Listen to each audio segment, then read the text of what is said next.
All right, San Diego and Southern California, what's going on? It's hour one of John and Jim. Great show lined up today. Lots of ticket giveaways, including Darius Rucker at Gallagher Square. Also, the commissioner of the Mountain West Conference, Gloria Nevarez, I think for the third time maybe this year, will join us. We had her from Vegas a couple of weeks ago during Mountain West Media Day. Scott Miller, he's a contributor with the New York Times. He's at Petco tonight. He will join us coming up at 5 p.m. Spoiler alert, if you missed last night's game, they lost. What? The Padres to the Orioles in kind of like what you'd expect from them right now fashion. They just didn't do anything. I mean, they had one run on a long home run from Garrett Cooper. And we got to thinking, like, as we approach the end of the season and with the writing fully now on the wall with 43 games to play, 6.5 games out, 7 games under 500, I'm beginning to think of the spin. You talk sometimes about this. Like, how is the organization going to position themselves? Because all of a sudden, by the way, you know, I wonder what the crowds are going to look like. We didn't have a sellout for the first time in forever yesterday. 38,000 plus, very good crowd. Still a good crowd on Monday night. Yeah. But it was not a sellout. We'll see if they're sold out tonight or tomorrow against the Orioles.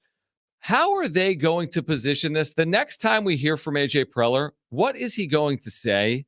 The next time we hear from Peter Seidler, what is he going to say? And what do you want to hear them say? 844-570-1360, 70470, start it with team. I don't even know the angle. The 1 in 100-year collapse game was played in 2021. Yeah. The AJ's Excellence card was played in June. Where do you go from here if this team finishes the way they're playing right now and misses the postseason in 2023 in a season where nobody thought it was even possible for this team to miss the postseason? After last night's game, I got a major whiff vibe of 2021, where you know it's over and they're just playing this thing out. You have maybe all but the tiniest of hope if you're a fan, but they continue to let you down in every single game they play. And it felt like 2021 after the game last night. Like, good job, good effort, guys. You went out there against a guy with a 5+ ERA. You scored 1 run against him. Congratulations. You're proving everybody right once again. These are not about the games anymore. They're not. If you hear anybody breaking down what happened in the third inning, they're trying to deflect. What about when they had first and third? No, it's not about that anymore. This team's fate is pretty much set. And that is, it will be the most disappointing Padres team in the history of the franchise. And if you want to go as far to say that this is one of the most disappointing teams in baseball history, I wouldn't stop you. For the money that they've paid, for the expectations they've had, for standing pat at the deadline and actually buying at the deadline. You know, the Mets gave up. Mets completely waved the white flag. They gave up. They traded away Scherzer, Verlander. It's over for them. They're done. They gave up at the deadline. So their season ended on August 2nd. All right. That's a pretty big disappointment for sure. But they knew they were done. Like the Mets admitted and realized, like, this ain't it. We're done. We're tapping out. We're going to rebuild here for the future. We still have an owner that's going to spend, $1 billion a year if he wanted to. And we feel content with trading away these pieces because this team ain't it. That was the complete opposite with the Padres this year. They thought that they could have turned it around. They thought this team had something left in them. They thought this team was going to fight. And you know what? This team and players let everybody in the organization down. And I feel like a freaking broken record. You know what? They didn't think that, actually. They knew what was going to happen, but this is the classic example of you've already cheated on all the tests, and now you have to cheat on the final because you have no clue how to pass the final without doing what you did the first 3 tests. Mm-hmm. So this was the Hail Mary, or like the GIF or the meme or whatever the word is. GIF, meme, where you're like shooting an 80-foot shot like overhead. Oh, it's like Steph Curry shooting from the moon. Praying that the shot goes in. Now, listen, Fangraphs would still tell you the Padres have a shot to make the postseason. Okay. But let's be honest, we all have eyes. Okay. If you follow this team, you realize it's just not going to happen. And I think what they were doing is they were buying themselves time in an unwinnable spot. Yeah. Because if they would have sold Snell and Hader, it would have been the right thing to do, but they would have been admitting that they were cheating on the tests. But by going down this path, they're like, you know what? We're still in it, guys. Buy tickets. We're still in it, guys. Watch San Diego Padres MLB Stream Channel. or whatever it's called. So that's what I think it was the Hail Mary. It was the Steph Curry from the moon. You never really know. But truthfully, in their heart of hearts, they knew. Well, then that's a complete failure from the organization because you got to think with your head when you're running the team, not with your heart. You think with your head. And if you're thinking with your head here, then they should have done what you were, wanting them to do. And I was like, well, you know what? I want them to do that too. But guess what? I don't think they are. I don't think they are. When the trades happened, yeah, it was like, okay, fine, whatever. This is the direction they went. There's no choice for them but to say we're going for it. There's no choice for us to cry over spilled milk and not be like, well, this team's is over, but this is what they did. So this is the path they're on, and we'll see what they do on this path. And guess what that happened? They got in a car crash, and they completely have just after last night felt like what Juan Soto said, quit on the season. It felt like one of those games they got down by 4 runs and it was like, we give up. So when I said, don't be surprised if this team pulls the exact same thing out of their pocket like they did against the Mariners, well, guess what? They did it last night in a game where they go down 4-0. That was over. It was done. Nothing in that game screamed that they were fighting back or, not giving up. That's what happened last night. All right, let's go to the phones. I mean, what do you want to hear from Peter Seidler? What do you want to hear from AJ Preller? Whether it's now with this team in the gutter or whether it's at the end of the season when this team misses out on the postseason. I mean, what do you want to hear? 844-570-1360. 70470. You can start it with team. Let's start with line 2 and Chris. Chris, you're on with John and Jim, and thanks for calling in. Hey, thanks, guys. So I want to hear from Peter Seidler. Thank you so much, Padres fans, for supporting us. Thank you, AJ Preller, for the time and attention that you put in. But pack your bags because Preller is out. That's what I want to hear. And nothing short of that after this fiasco. You guys just nailed it. It was the Hail Mary. It was the all in the poker game when you've got the small stack and you're looking at a Jack 7 trying to hit something on the river. And that's what he was trying to do at the deadline. It didn't work. And it's the same old song and dance for the Padres under Preller's tenure. So Chris, Preller out. Great call, Chris. By the way, if you have a Jack 7 and you hit, that's one of the worst things you could do in blackjack. Oh, no, he's talking about poker. Oh, poker. I thought he was talking about blackjack. He's talking about poker, saying, listen, your hand is not a great hand. Correct. In fact, your hand is just a bad hand. Yeah, and there's a river in there somewhere.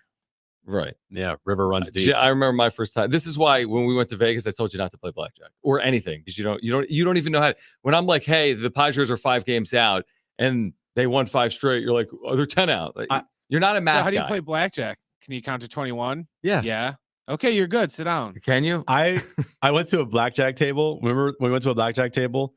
And I sat down, and within a matter of 3 minutes, I was done. Yes, but that's because you brought $10 to the table. Also, everyone at the table was like yelling at me for what to do. They're like, hit on 20. No, stay on 9. It was like 14 or 13 or something, and I said hit. And they're like, what are you doing? And I was like, I don't know. I think you should stay away. I know. But that's what I do. Back to the point. And again, 844-570-1360 if you want to weigh in. What do you want to hear from Peter and or AJ when the season ends? Listen, there's a very high likelihood. Yeah, I gave you the curveball scenario that Peter says enough is enough with AJ. Let's be honest, it's not happening. He said the guy was excellent in the San Diego Union Tribune like last month. So the odds are he's not going anywhere. But I am really wondering what is he going to say? Now, I thought he took a lot of blame in 2021. I don't know if he needed to do that when the team played the way they did down the stretch. And I give him credit for doing that. I just wonder what path he pursues here at the end of 2023. I mean, what do you say? You already said it was a 1 in 100-year season in 2021. What do you possibly say about 2023? We failed at all levels of the organization, top down. But let's try again. Yeah. I mean, it's so hard to even think that that's going to be said because of what happened in just 2 years ago in 2021 when the same thing happened. And it wasn't really the same thing because that's a collapse. That was a pure collapse. This is just, again, broken record. This is not a good team. From the start to the finish, This is not a good team. There's 43 games left, but come on, give me a break. 6.5 out. Seriously? Like, you're going to need to go on one of the most historic runs in franchise history to even sniff the postseason. And does anybody truly believe that? Do they even think that? Because I think they, and when I mean they, I mean the Padres players in that clubhouse, I don't even think they believe it. I think that they are so close to 1-2-3 Cancun that once August ends, September might get very ugly. Well, have you looked at what's been going on in August? Are they 2-8? August is also very ugly right now. What are they? 1-7 in their last. They're not. If you thought they played poorly for stretches in May or June or after the Kershaw meme, like this is their worst stretch of baseball all year. Remember when I said they could have 1 3-game losing streak from here on out if they wanted to make the postseason? They've had 2 in a week, and they're in the midst of one right now, and they've lost 7 of 8. And this idea that, they're playing teams in front of them, that could be good. Yeah, but it could be good for the other team too. Right, because if the other team wins, guess what? That buries the Padres even more. Just happened this weekend against Arizona, losing 2 out of 3. And it could happen very well this weekend versus Arizona again. So, yeah, again, we've said it all. It's like, what more can you say? Are they going to win 4 in a row this year? Who knows? They're the only team that hasn't done it. No. Are they going to, get back into it because they're playing teams in front of them? No, potentially not, unfortunately. No. Are they going to put themselves in a position where they're within arm's reach with a couple of weeks to play? I just wonder about the psyche here. When you've got reports that, hey, Ryan Flaherty could be your next manager, but he's on the staff of Bob Melvin. You don't have public backing of Bob Melvin by the organization. We'll hear from Manny Machado, by the way, on Bob Melvin coming up at 3:30. So to your point, I kind of wonder, are they even all in it right now? And it's hard to say that they really are. It is. From the body language that you have seen from this team all year long, from just watching the games, the outcomes of these games, the fact that this team still is one of the worst teams with runners in scoring position, the fact that they're 6-19 in 1-run games. Is that correct? Yeah. Worst record in baseball. That's going to be one of the worst records ever in baseball. I wonder, actually. I wonder. And that just kind of tells you what type of team this is, regardless of the talent they have on it. And that is also something that's going to have to be investigated, is how the hell did you get all of these pieces on one team, all-star, MVP candidate, top 5 MVP here, Cy Young potential here, best closer in the game, one of the best respected managers you could find out there. And that couldn't work? I had someone, this one guy keeps trolling me on Twitter talking about how, it's a lazy take to think that the Padres were going to be good at the beginning of the year with all the talent they have. Buddy, hey, what's a lazy take is I feel like the opposite, because then you're just trolling. Oh my God, I'm sorry. I thought the Padres were going to be good at the beginning of the year with all the pieces they had on it. My bad. That's on me. I'm sorry. Was that the John Schaefer guy that keeps bothering you on Twitter? Idiot. That guy's so dumb. John with an H, though. Yes. Right. It's interesting. Okay, here I'll drop a name. Right, I just did lunch with Kevin Brown. Whoa. Orioles TV. Okay, breaking news. But here's what I'm going to say, and he agreed with me on this. I'm the funny thing is, we had Jeff Arnold on yesterday, who does Orioles radio and TV, and I'm Jeff, if you just look at the sheer stats, Orioles OPS collectively, Orioles ERAs, Orioles defensive stats, and then you looked at the Padres collection of offensive pieces, what they do defensively, how they've pitched by and large this year. And you could easily make the case that the Padres are better than the Orioles. Well, one of those teams is 30 games over 500 with the best record in the American League. And the other team is just anti-clutch. And we both came down to this general point, which is at the end of the day, yes, stats are stats, but what do you do with a runner at third and 1 out in the 8th inning down a run? What do you do with the bases loaded, nobody out in the 10th inning in a tie game? And Baltimore consistently has come through this year. They're 22-11 in 1-run games. And the Padres are 6-19. And then it brought me to this point. And the idea that, Josh Hader is as good of a closer as there is in the game, arguably. Now, Baltimore's got a really good one in Felix Bautista. He never pitches, though. Josh Hader doesn't. That's the thing. It's you're 6-19 in 1-run games with arguably the best closer in the game. Because you got a guy who doesn't want to pitch more than 3 outs. That and because they just, you know what, a closer has value, but offensively, you need to be able to give them a lead. It's like Yeah. oftentimes they're tied. Oftentimes they're down a run. And then Josh Hader doesn't have the same value he has, obviously, up a run or two or three. They just don't put him in situations where he's been. How could you have a closer with a sub 1 ERA and 6 1-run wins? Dude has like a .89 ERA. And they have 6 1-run wins through 119 games. What a disaster. Right? Man. So that's just like, it just hasn't worked. Yeah. Like, did you not feel after last night's game a little bit of 2021? Like, Yeah, it I felt did. like 2021. Well, I hate it because a year ago we were talking about this thing day in and day out through the end of October because they were literally playing through like October 25th or whatever it was. Mhm. And now it's like, okay, so your offseason was short and the winter meetings were in San Diego 6 weeks later or 5 weeks later. And then it was spring training because of the WBC. This offseason, it's August 15th. It's over. It's August 15th. I mean, we have another 75 days to get to where they were last year in the National League Championship Series or whatever. That's crazy. It's crazy how this has fallen off like this. Yeah. It's unexplainable, yet I feel like you can explain it in a way that a lot of it makes sense. Yeah. Yeah, sometimes. You know, with the egos in the room not gelling together, the lack of depth on this team, just the roster construction, right? Having nobody in your minor league system ready to go. I mean, if you want to blame injuries because they lost Joe Musgrove and they lost Michael Walker for an extended period of time, go ahead. I'm not going there. It's not on my top things of why this team has struggled, but it is a factor. Mhm. And it is one of those things looking back now. That Friday when the Dodgers came to town after the Padres won 5 of 6, it was right after the trade deadline. That Thursday off day was like, wait, this is weird because today feels really good. And then Joe goes on the IL with the caveat of he potentially could miss the rest of the year. And I said it at the time, like it felt like the balloon popped. And I was hoping that it didn't. But guess what? Ever since then, this team has just nosedived. It's been a free fall. I remember there were some people that day texting in, oh, he's going to miss 3 starts. I mean, what's the impact? The impact is beyond his 3 starts, even if it was that. And oh, by the way, it's nowhere near. Because the team 3 mentality is like, okay, we just lost one of our best pitchers for maybe the rest of the year.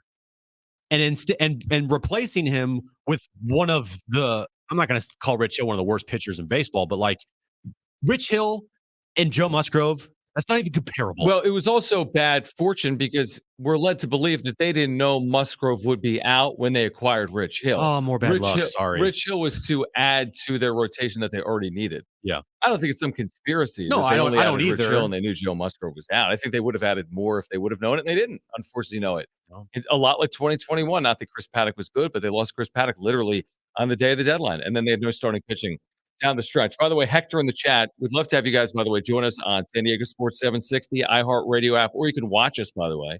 If you wonder what we do all day, you can watch us on YouTube, search John and Jim 760. Hector in the chat, if this is accurate, says the worst one-run record in the history of baseball. The 2021 Diamondbacks were 10-31, a winning percentage of 244.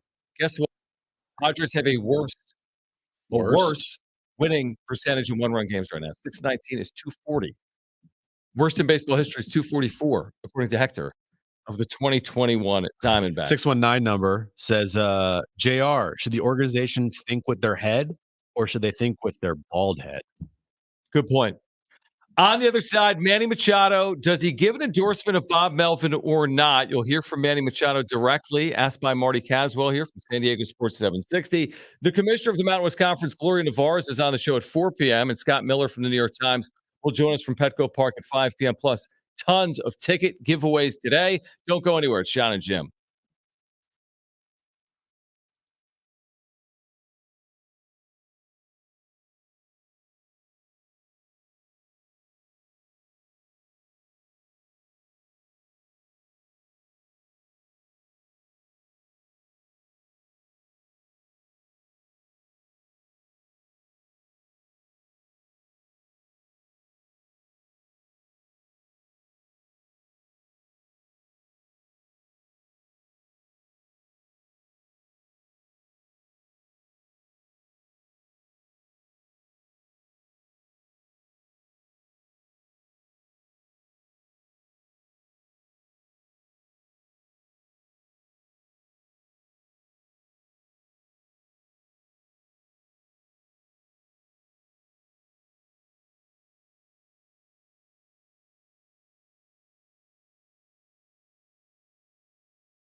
All right, this update brought to you by Mattress Firm. Padres, they lost again last night, 4-1 to the Orioles. They're now 6.5 games back. The final wild card spot in the National League with a month and a half to play. Game 2 of their 3-game series with the Orioles. 6:40 tonight at Petco Park. Michael Wacha makes his return. Lineup news: Fernando Tatis Jr. is playing in center field tonight because Ben Gamel is making the start in right field. And also last night, it snapped the 25-game sellout streak at Petco Park. Better sleep can wait. Black Friday now at Mattress Firm ends Tuesday. Don't miss your chance to save up on $600 in American Best sports mattresses. Plus, get a free adjustable base on qualifying purchases. Hurry up and stop by your local Mattress Firm today.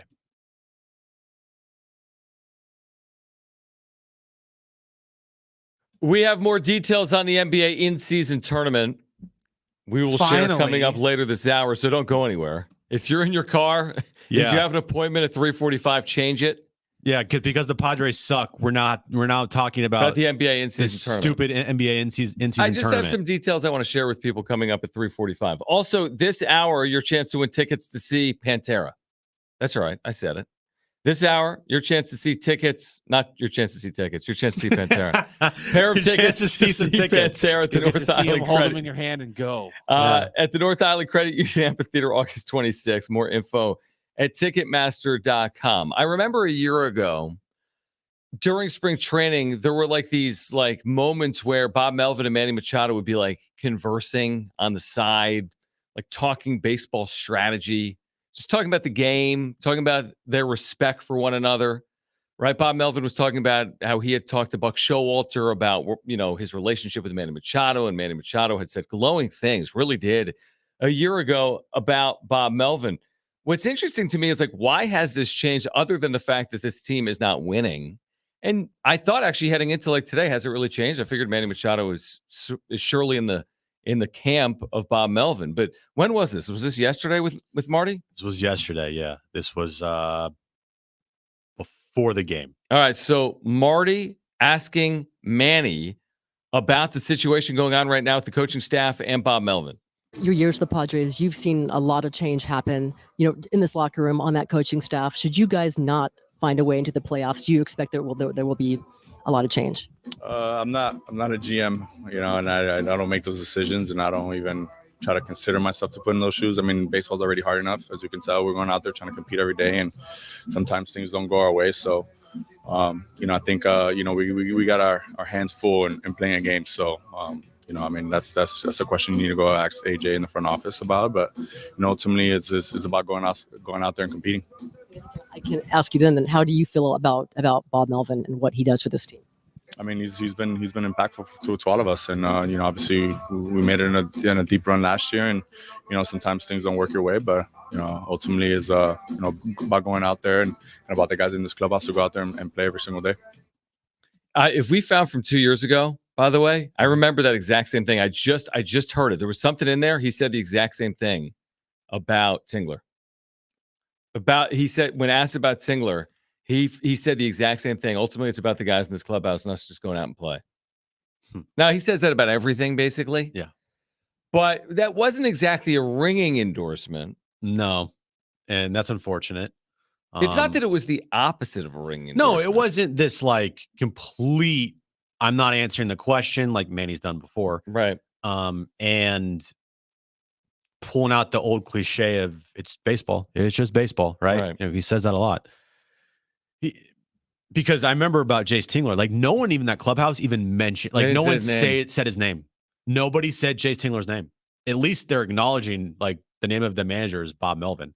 It was so weird. There was like a 60-day period where nobody referenced the manager in 2021. Nothing. Nobody. And they were battling a lot. But it was kind of this, honestly, it was a little bit of this. Now, there's a lot of baseball. I don't know if they go 10-30 or 30-10 here. Yeah. My question is, if this gets really bad, I mean, if they hit John, if they hit double digits as far as games out, at what point is Preller, because I feel like they're just waiting, right? At what point are they going to pull the plug? And what does it do? I don't know. I mean, I think the keep saying writings on the wall. I hate doing it. I feel like this is like a plain sight move if you make a move in season, because you're basically saying, I want Ryan Flaherty as my next manager. Mm-hmm. And I don't think a manager of Melvin's caliber or character should be let go in season. Right. And the reason I say that is it doesn't change the fortunes of this team. So why are you doing it? The only motivation I can see is to elevate someone to a position, and therefore you don't have to interview others. Mm-hmm. So it's the easy play to Ryan Flaherty. If you get to the end of the season, you have to interview candidates. It's like required, even if you want Ryan Flaherty. If you move on from Melvin with 14 games to play, you can just give the job to Ryan Flaherty. Mm-hmm. So that's my only thought on why you would get rid of Bob Melvin. But you're telling me a guy that's got over 20 years in the big leagues, that has taken every team he's been with to the postseason, you're going to move on from him in year two? After making the NLCS last year, you can do that in season. And put this whole thing on Bob. That's, to me, you are looking in the wrong places to find excuses. You are looking in the wrong places to put blame on this team's failure this year, in my opinion. Like, has Bob made mistakes, dude? Yes, we get it all the time. Yep. Stop being shills for Bob Melvin. We're not shills for Bob Melvin. We just know that Bob Melvin, compared to the rest of the Padres managers in the last decade, all hired by Preller, is head and shoulders better than all of them combined. Okay, so don't give me this, we're Bob Melvin shills. You know how many people in baseball and how many teams in baseball would love to have Bob Melvin as their manager right now? Think about that. You know how many teams in baseball wanted Jace Tingler and Andy Green as their managers before they were hired by the Padres? Let me count. 0. Right. I think, wasn't it like the offseason prior to the Padres landing Melvin, the A's denied the Yankees a chance to interview him? It was 1 or 2 offseasons. And also the Mets were a team that were rumored to be wanting Bob Melvin as well, because the Mets viewed Bob Melvin as a guy to put them over the hump. Now, last year, that's kind of what happened with the Padres in the postseason, because they got to an NLCS, right? And they got in the postseason for the first time in a regular year under AJ Preller, and now it's all on him. It's all on him. It's all Bob's fault. We need to go to a different direction. I have an idea. Hey, why don't we hire another first-time manager with no experience? Well, the issue is they've kind of put themselves in this spot. And what I mean by that is, after his first year, when he takes them to the NLCS, they didn't extend him. So they were entering the second year knowing that if it was not a good year, there was very little option other than relieving him of his duties after year 2. Because right now, after year 2, it's not going to look good if you extend him. I understand that. I mean, how can you go 75 and 87 and extend the manager? But why didn't you extend him after last year when they were in the National League Championship Series? And that alone gave you a decent indicator of what they thought about him. And then literally in the same article where Peter Seidler says AJ is excellence, he's unwilling to back the manager. Like, I don't know about that. What is that about? How could AJ be excellence, but Bob Melvin doesn't deserve a third year? If AJ's excellence when the team's 8 games under 500, how can Melvin be the problem? Honestly, like, the Padres don't deserve Bob Melvin. They really don't. Because if this is going to happen again with them probably hiring another first-time guy, and if that guy's already on the staff right now, and it's viewed as, you hired one of Manny's good buddies on the team, right? Oh, he's one of the coaches, one of Manny's good buddies. He's a Preller guy, right? Preller guy. The Padres don't deserve Bob Melvin. Bob, honestly, just go be somewhere that is going to have a stable run organization. Go somewhere that is actually going to have communication from top to bottom. Go somewhere where it's not always up and down, moody ego players all the time in your clubhouse. If things go tough, if the going gets tough, then they crumble. Like, go somewhere that actually doesn't have any of that, because I think Bob Melvin doesn't deserve that. I also, I don't know if he walks, and we can get into that whole the Matt Carpenter situation. Like, why is it that Matt Carpenter isn't playing? And is it because, as some have theorized, it's a stare down essentially between AJ Preller, who's leaving him on the roster, and Bob Melvin for not playing him? And if that is the case, I don't see Bob Melvin. Well, he's certainly not walking away in season. I can assure you that. And does he walk away at the end of the season? Maybe there's a reason to do that. Maybe that allows him to get an opportunity that is a better one than the one he's in right now. He's not walking in season. No, he's There's not no quitting way. now. There's no way. And remember when Bob said, and he was asked like, "Hey, something about," I don't think it was a question like pertaining to quitting, but he mentioned after a question that like we're not quitting. Like no way. Yeah, there's no way we quit on this. No season. way we quit on this season. I know. Nobody in this team's going to quit. I know. Okay. Well, All they right. literally admitted it last week. Let's give away Pantera tickets on the other side. Gloria Nevarez, Mountain West Commissioner, will join us at 4 p.m. Let's get into the dynamic playing out. How on earth has Matt Carpenter not had a plate appearance since, is it July 24th or 5th? 24th. So it's over 3 weeks. Why? Plus, details on the NBA's brand new in-season tournament. You will not want to miss that. You will not want to miss that. Can I miss it? You can, and it's next.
All right, Gloria Nevarez, she is the commissioner of the Mountain West. She will join us coming up in about 13 minutes. Also coming up in about 5 minutes, your chance to win Pantera tickets.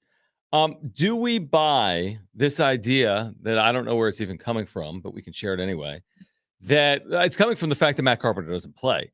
So Matt Carpenter hasn't played since July. What's the day? I keep forgetting. 24th. And today's August 15th. So that's been 21 days of no Matt Carpenter. Now, I'm not, listen, he's not Xander Bogaerts. No. Right? He's not Juan Soto, but he's on your 26-man roster. So you have to ask yourself, and it's the longest stretch any position player in baseball has gone this year, right, without playing. So why?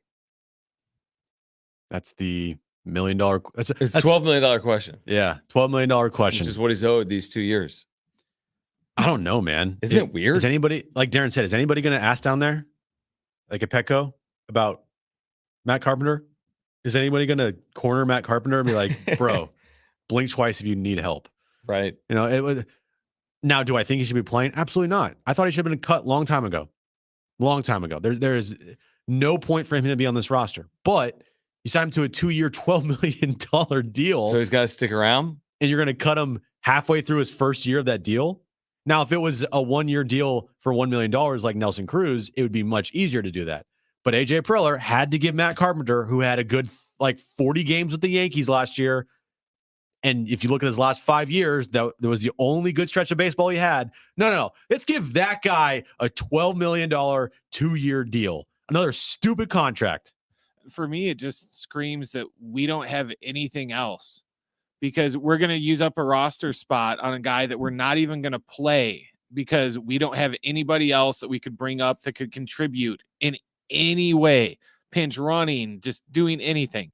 We'd rather just have him be a dead roster spot and just sit on the bench all game and do nothing than at least bring somebody up that can do something. Okay. But what about this idea, which could be completely dumbfounded?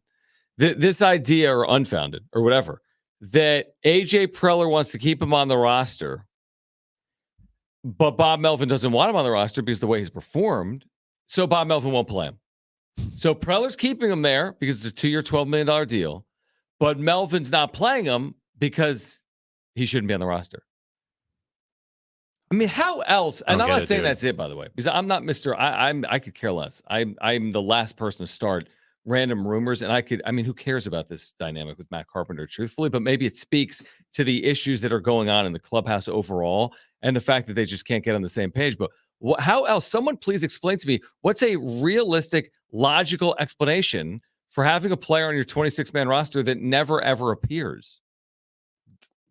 I don't know, There's dude. got to be something. I don't know. I have no idea why Matt Carpenter is in just like this purgatory right now. Was he working on the NBA in-season tournament? Scheduling for some reason? I mean, right? Maybe he's the coordinator of fantasy football, and they're like, dude, we can't let him go. Right. We need our coordinator here, because if he's not here, things are going to go awry. We don't want another Tommy Jock situation to happen. Yeah. We don't want anybody fighting over it. We have a schedule of group stage games for the NBA in-season tournament. They'll play for the NBA Cup this November and December. And the schedule for the group stage games is out. Would you like me to go through the entirety of the schedule for all 30 teams? I want you to break down every game, John. It's Can still, we just blow off the Mountain West commissioner and just do this? Yeah, exactly. Yeah, Mr. It Vargas, still doesn't make a lot of sense. You're going to play 4 games in the regular season in group stage, and then advance to the quarterfinals, and then the semis are in Vegas. The championship is in Vegas. The winner gets the NBA Cup. Why? And that'll start this November in the NBA. Hey, you remember the bubble and how much fun that was? Let's just recreate it without the virus. Are you guys ready? And I also love the fact that the NBA is making all of these teams on social media platforms tweet about it, just try to hype this thing up. Mm-hmm. Like, guys, stop trying to make this tournament a thing. It's not. The Warriors I know. put out a tweet on it. I know that, of course they did. And they look pumped. Every team did it. If you look at every single social media platform of the teams that are in it, They got some stupid tweet out Dude, there. how about this tweet from the Warriors? Yeah. Who you got in Group C? Yeah. Unfollow, mute. Okay? Who you got in Unfollow, Group block, C? mute, report. Like, give me a break. I know. Who you John, got? Hey, I'm And then agreeing they with tweeted you. out the entire John, Group C schedule. I agree with you. It's so stupid. It's so stupid that it's good. It's so cringe, dude. It is so cringe. Stop trying to make this a thing. It's not. This is so. By the way, the Warriors could not have an easier schedule in group play. So okay? And I said this 2 months ago, and I said this a year ago. Jim's gonna hate this thing until the Warriors are in the semifinals. Well, yes. And then he's gonna come into work on Monday with a cup championship. Yeah, he's gonna have like a Group t-shirt. C champion shirt, like advance to the quarterfinals out of Group C. When do we hang our banner for advances to the finals of the NBA Cup tournament, or whatever the hell they're calling it? Games begin November 3rd. Great. I don't care. Yeah, I don't get it. But again, I go back to this initial premise. If the Clippers win this thing, is there a parade? Are you hanging banners? Because they've never won anything else. And there's other franchises like that. If you win this, how big of a deal is it going to be? That's a good question.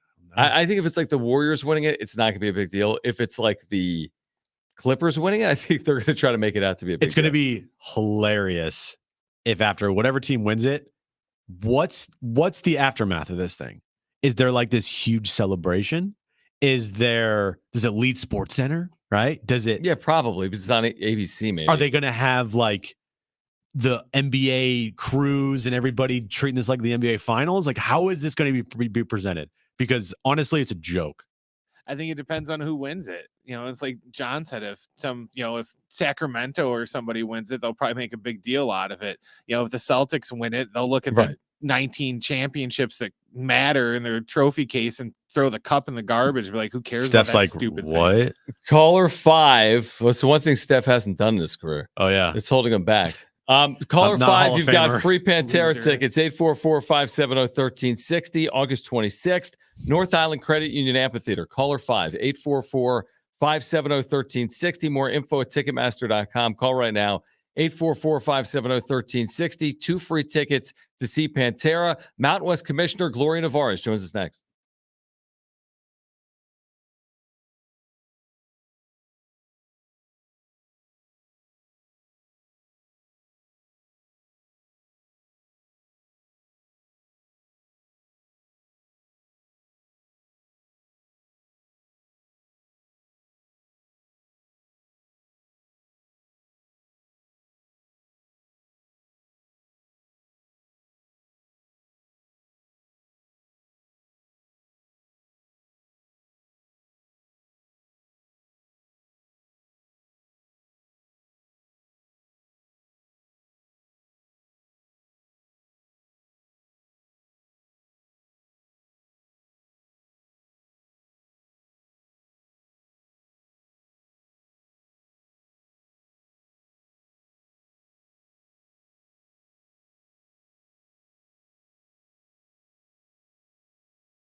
show. Here's John and Jim. All right, San Diego and Southern California, what's going on? It's hour 2 of John and Jim. This hour, your chance to win tickets to see Darius Rucker at Gallagher Square, Petco Park, August 25th. More info at Ticketmaster.com. Next hour, by the way, Scott Miller from Petco Park will get us ready for Padres, Orioles, New York Times contributor, his thoughts on what's going on here with the Padres in the second half. But right now, it's great to catch up with Gloria Nevarez. She is the commissioner of the Mountain West Conference. She's been with us here in San Diego a few times during her first year on the job. She's back with us on San Diego Sports 760, home of the Aztecs. And Commissioner, we appreciate your time. Hope you're doing well today. I'm doing great. Thanks for having me. You know, I wanted to start with, what everyone wants to start with when they talk to you in the media probably, which is everything that's transpired here with conference realignment. And I want to go back to a statement that your league put out maybe about a week ago. Why did you find it necessary, or maybe the league's presidents or the league in general, why did you find it necessary maybe a week or so ago to issue that statement kind of based on unity and alignment as opposed to realignment with the Mountain West? Well, first let me say I'm still crushed about the demise of the Pac-12. I have a lot of ties to that league. I worked both in the conference office at UC Berkeley, and it still hurts. It really does, and it's unfortunate. To your question, I think it was important to us at the time to reaffirm where we stood, that we have a very strong brand, that we understand we're in a good position, and to really designate that the chair of our board was going to be leading with my assistance and as her wing woman, any forward strategy negotiation discussion. Gloria, there's been people saying that there's no way that Cal and Stanford could end up, in the Mountain West Conference. Is that an accurate statement? Is any statement about conference realignment today accurate? It's constantly fluid. It's constantly changing. But, the point you're getting at is, again, schools have to do what's best for schools, where they fit, where they think they have the best fit, mission, value. And certainly this most recent alignment was fueled by, media rights dollars. So, I don't have any insight on what Cal and Stanford are thinking specifically, but again, I think each school is best positioned to answer what's best for them. The Mountain West Commissioner, Gloria Nevarez, is with us right now. John and Jim, the all-new San Diego Sports 760. I'm curious, would the Mountain West have interest in any of the 4 remaining schools in the Pac-12 if those schools didn't have interest in playing football in the league?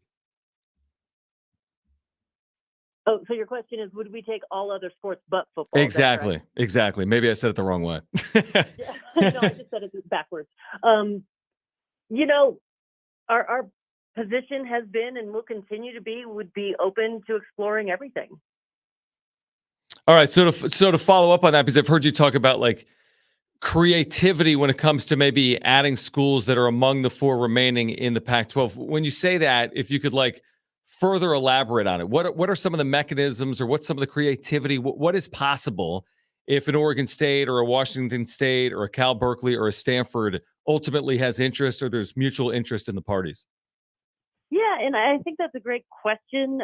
Well, certainly I don't want to go too deep in, our board discussions or confidential board discussions and strategies. I'm merely trying to signal that, typically conference realignment expansion has been, this is who we are, we add and we go about, and now we're bigger. Whereas we'd be open to thinking about modeling or scheduling or, whatever out there that's maybe different from the status quo. And do you have any concern that the remaining schools in the Pac-12, or if you want to call them the Pac-4 now, will be aggressive and try to potentially poach schools from your conference? And that is what our exit fees are designed to do. And again, they're not designed to prevent schools from leaving, but they're designed to give us enough notice so that we can, react and recover. And they're also designed to provide us resources to either right size any negative impact to our media contracts or, backfill with new members. So in order to avoid those exit fees, you'd have to have 9 votes. If there were 9 votes in the room, that means there's probably something better out there than what we have right now. But right now, I think that statement on Monday from our presidents really indicates a belief in our situation right now, the alignment we have in our schools, the value of our media contracts and linear exposure, and frankly, the strength of, coming up on our football season here and in that expanded playoff, really looking to position ourselves to have that entry into the college football playoff. It's a really good segue. Gloria Nevarez is with us right now, John and Jim, the all-new San Diego Sports 760, because I'm fascinated by this. How does the Mountain West make sure it's positioned in this new era of the expanded playoff to be the best positioned Group of 5 league? Because we're hearing about the American, and they may have interest in schools like Oregon State, Washington State, Cal, and Stanford. Do you find it critically important to be kind of on the right side here? Because if one of those two leagues lands one or all of those schools, may they be better positioned than the other when it comes to the expanded playoff? Yeah, and when you talk about the expanded playoff, we're talking about being, there are 6 AQs, right? And so arguably the Power 5 champions are ranked up there, and then one for the rest of the FBS leagues. Now, certainly that might be subject to change. Who knows? Now that there are 9 FBS conferences, but as we are preparing for the season, as we're looking at our prospectus and the computer rankings and the talent we have both in the coaches ranks and on the field, we feel very strongly that we are going to be vying for that spot this year. Gloria, in an effort to potentially lure a program like, say, Stanford, would the Mountain West Conference consider, carve outs that benefit Stanford like the WCC does with Gonzaga? Well, like I said, we'd be open to, considering everything. We are not foreclosing any option at this point. We are open-minded, and, we're celebrating our 25th anniversary this season. I'm sorry, our 25th season this year. And, one of the talking points is how we have been a conference of innovation. We've been the first football replay, a female official on the field, first to have a linear, network. And so we are certainly not opposed to trying new things. Gloria Nevarez is with us right now in San Diego, the all-new San Diego Sports 760, home of the Aztecs. Commissioner, I want to say, if you add members, does that change the revenue distribution from a television perspective? As in, does the TV contract get opened up to create additional revenue for either the new members and or all members, or how does that work? Much like many television media agreements that other leagues have, there is a trigger for renegotiation if we expand or contract our membership. But determining what that is based on knowing how many and who are being added. So that's a little bit of a TBD, but there is an opportunity there, yes. I feel like this is, something that is going to go on for a long time. But if you, are looking at realignment right here, Gloria, is there, any hope that you have clarity on realignment soon? Every day there's hope. Yeah. Not to be sarcastic, but it's just so fluid, and the dynamics are changing, day by day, week by week. And certainly there's hope and optimism that, this will come to conclusion soon. But I mean, given our recent history, who knows? all we know is we can control what we can control. We're ready for anything. We've done our due diligence, and we constantly keep an eye on the environment and try to sort fact from fiction. Commissioner, a couple of more before you go. We really do appreciate your time today. We know it's been busy. In terms of the current TV deal, when is it renegotiated for your next deal? And how many more years are remaining on this deal, which means when do you start looking at the next TV deal? So it ends at the end of the academic year in 26, so the 25-26 season. So we'll go to market in 24-25. And from there, I mean, you obviously have partners that have been with the Mountain West for a long period of time, including CBS. You're working with Fox right now. Are those partners you could see yourself working with into the future, or could the dynamic, and this is obviously still to be determined, that dynamic could shift potentially in your next TV deal? They've been fantastic partners, and while we haven't been around very long, they've been solid partners of ours, 25 years, and but again, we don't know what the future holds. Look at how quickly the media market is changing. It's so dynamic. So I'm excited that we get to go to market soon. I'm pretty also excited that we're not going to market this year.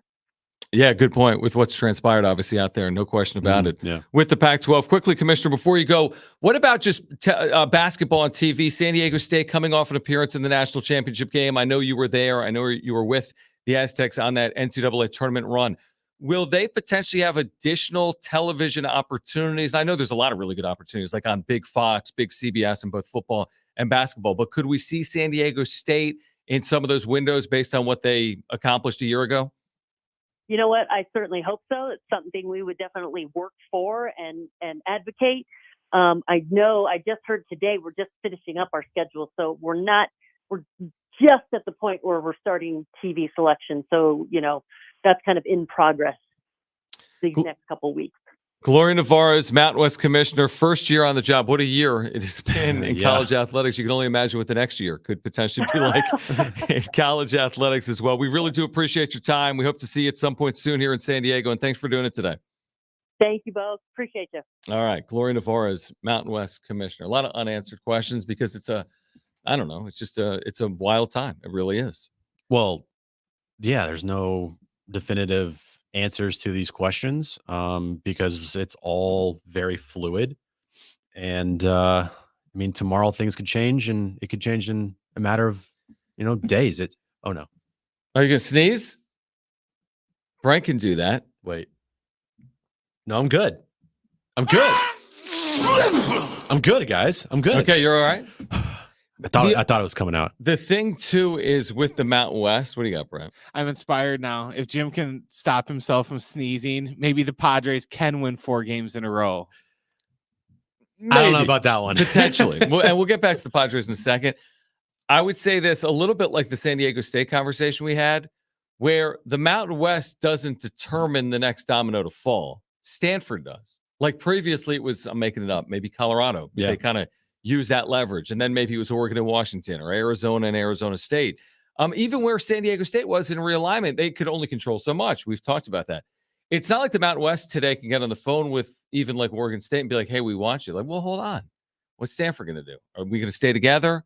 What are the options available? It's like, we'll see what happens, but it's not like the Mountain West as of now is in a position where they hold all the cards. They're waiting for other things to occur before they potentially make their next move. And by the way, I just got a tweet from Darren, which is interesting, and I just saw, where he sent it to me basically saying that the Big 12 for now, according to their commissioner, is reportedly done with expansion.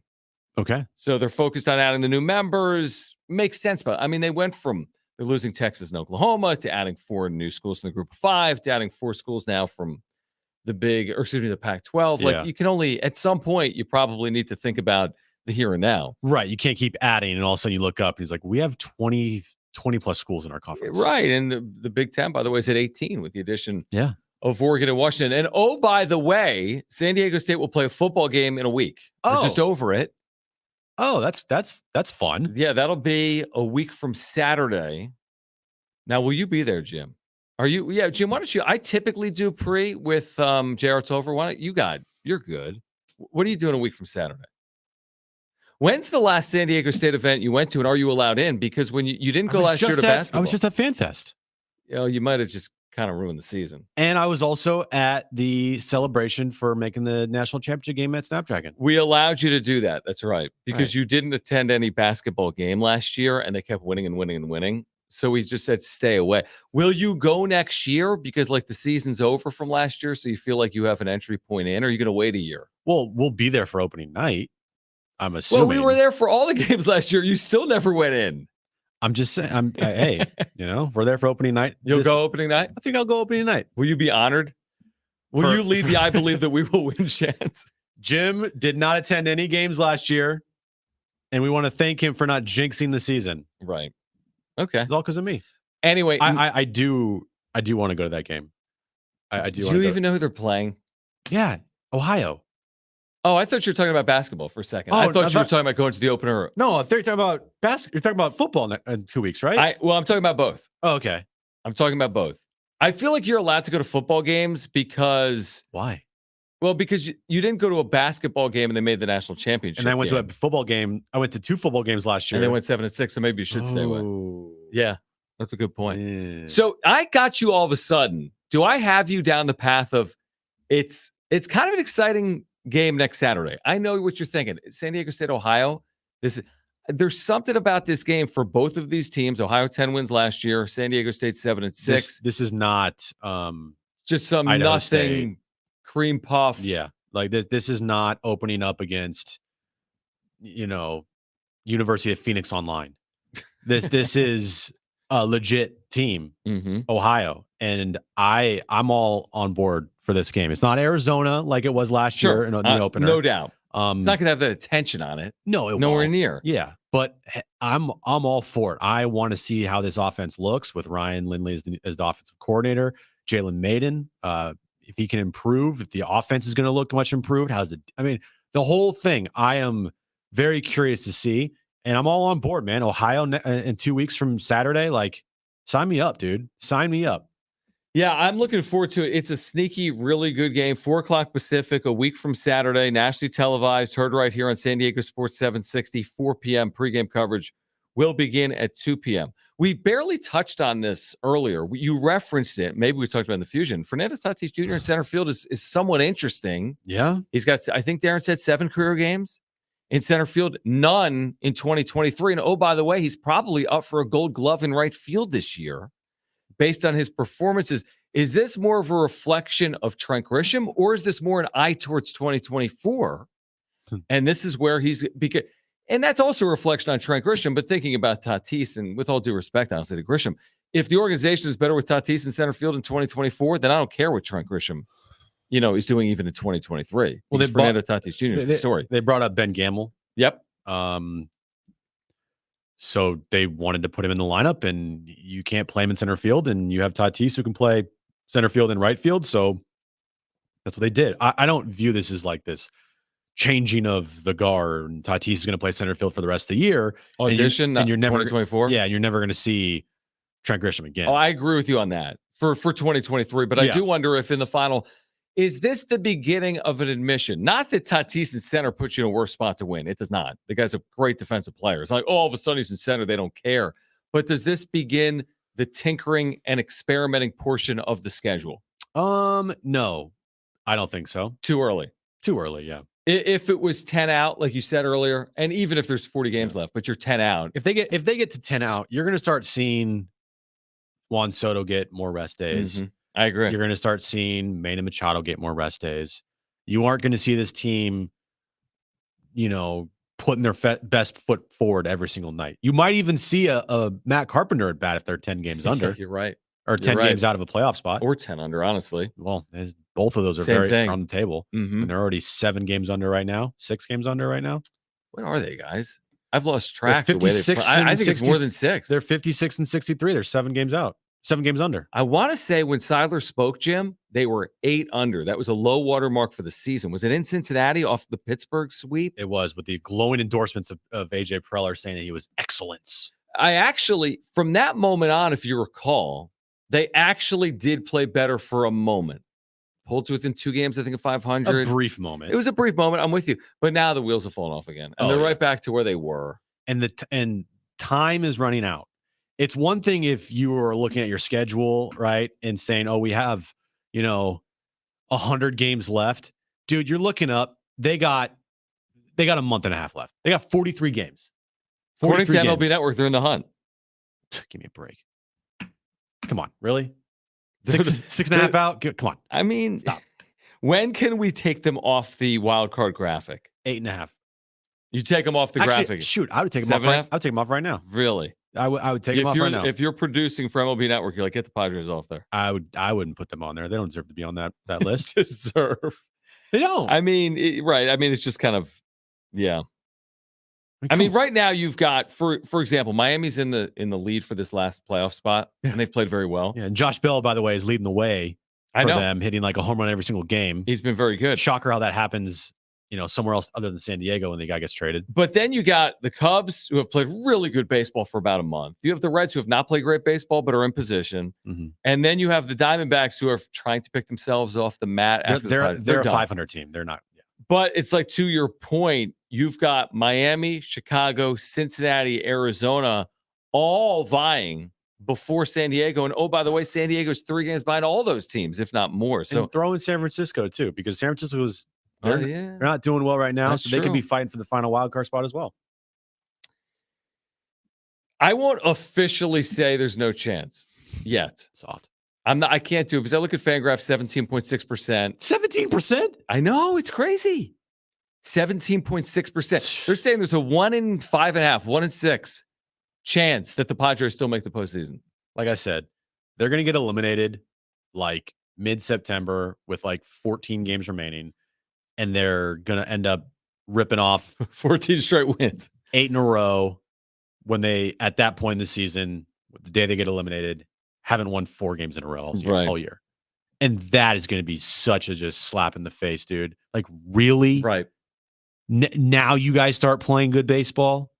Are you kidding me? Yeah, it's possible. With this team, kind of anything, to be honest, is possible. It is. It really is, because of everything that's gone on this year. You just watch these games. I'm sorry, there's been no point in the season where you have fully thought, yeah, this is it. You hoped. You're like, I hope this is the turning point.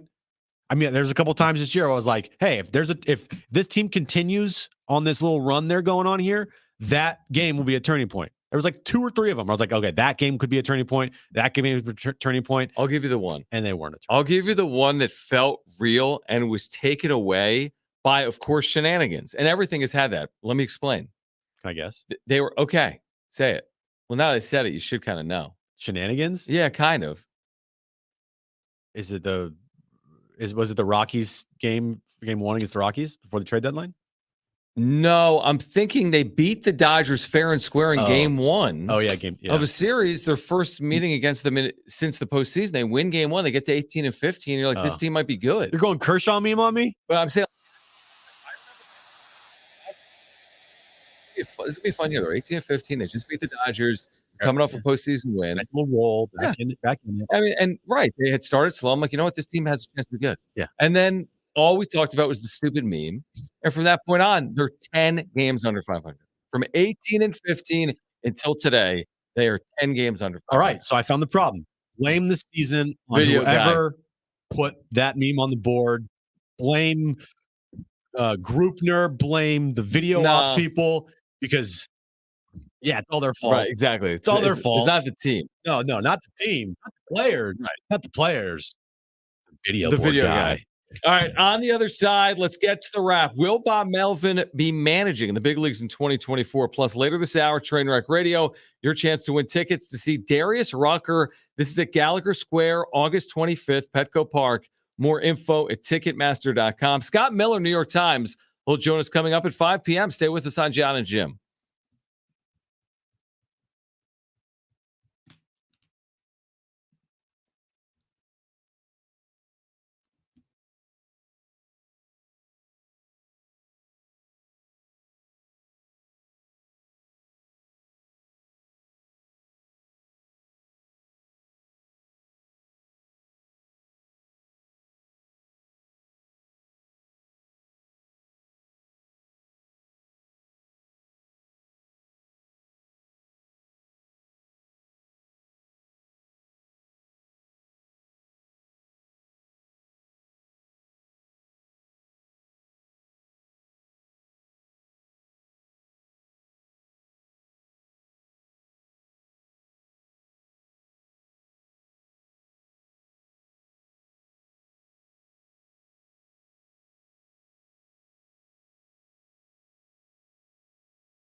So if you're wondering, are the Padres a favorite tonight against the team that's 30 games over 500? They are. If you were wondering if the Padres last night were a favorite Wow. over the team 30 games over 500, they were. Oh, wow. So minus 145 last night, minus 130 tonight. Maybe Vegas knows something we don't know. Or maybe not, potentially as well. First pitch, 6:40, game 2 of a 3-game series, Orioles and Padres. We shall see. So, and also Michael Wacha's return, right, tonight. I mean, how many pitches is he going to go? 80? 60. Right. Tops. I'd be surprised if this is, 6-inning outing for Michael Wacha. But if you're ever, I mean, they got to, at some point, you're going to have to like show up. This can't be 2019 and 2021 again. It's just, I'm sorry. I can't go through that for another 43 games, nor can Padres fans.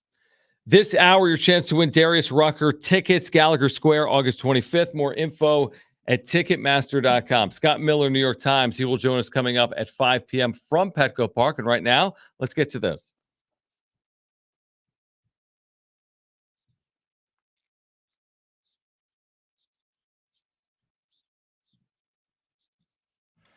Will Bob Melvin be managing in the major leagues in 2024? Huh. Such a great question. I'm gonna say yes. I think Bob Melvin is very respected, and if this team doesn't want Bob Melvin around, I think another team will. So I'm gonna say yes. He will. He'll be managing next year somewhere. With the caveat of if he wants to, I do think he will. If for whatever reason he decides at the end of 2023 had like at least a year off, well, then that's his decision. But if he wants to manage, he will manage in 2024. I agree with that. At this point, I'd be very surprised if it was in San Diego, but I do think he manages next year. Next question. Are you excited for the Aztecs opener on August 26th? I am. I can't wait. Versus Ohio. There's just so many storylines here that are intriguing if you're an Aztecs fan. That's why this game is definitely like you're going to be excited for it. Yeah, here's the thing. I'm excited and I'm also nervous because I realize that for San Diego State, it means a lot considering you play Oregon State, UCLA, Boise State, and Air Force in succession after a week 2 game or a second game. It's actually week 1 against Idaho State. So I just realized it means a lot. If you lose the game, you're in a tough spot because of those 4 games I mentioned. So I'm excited.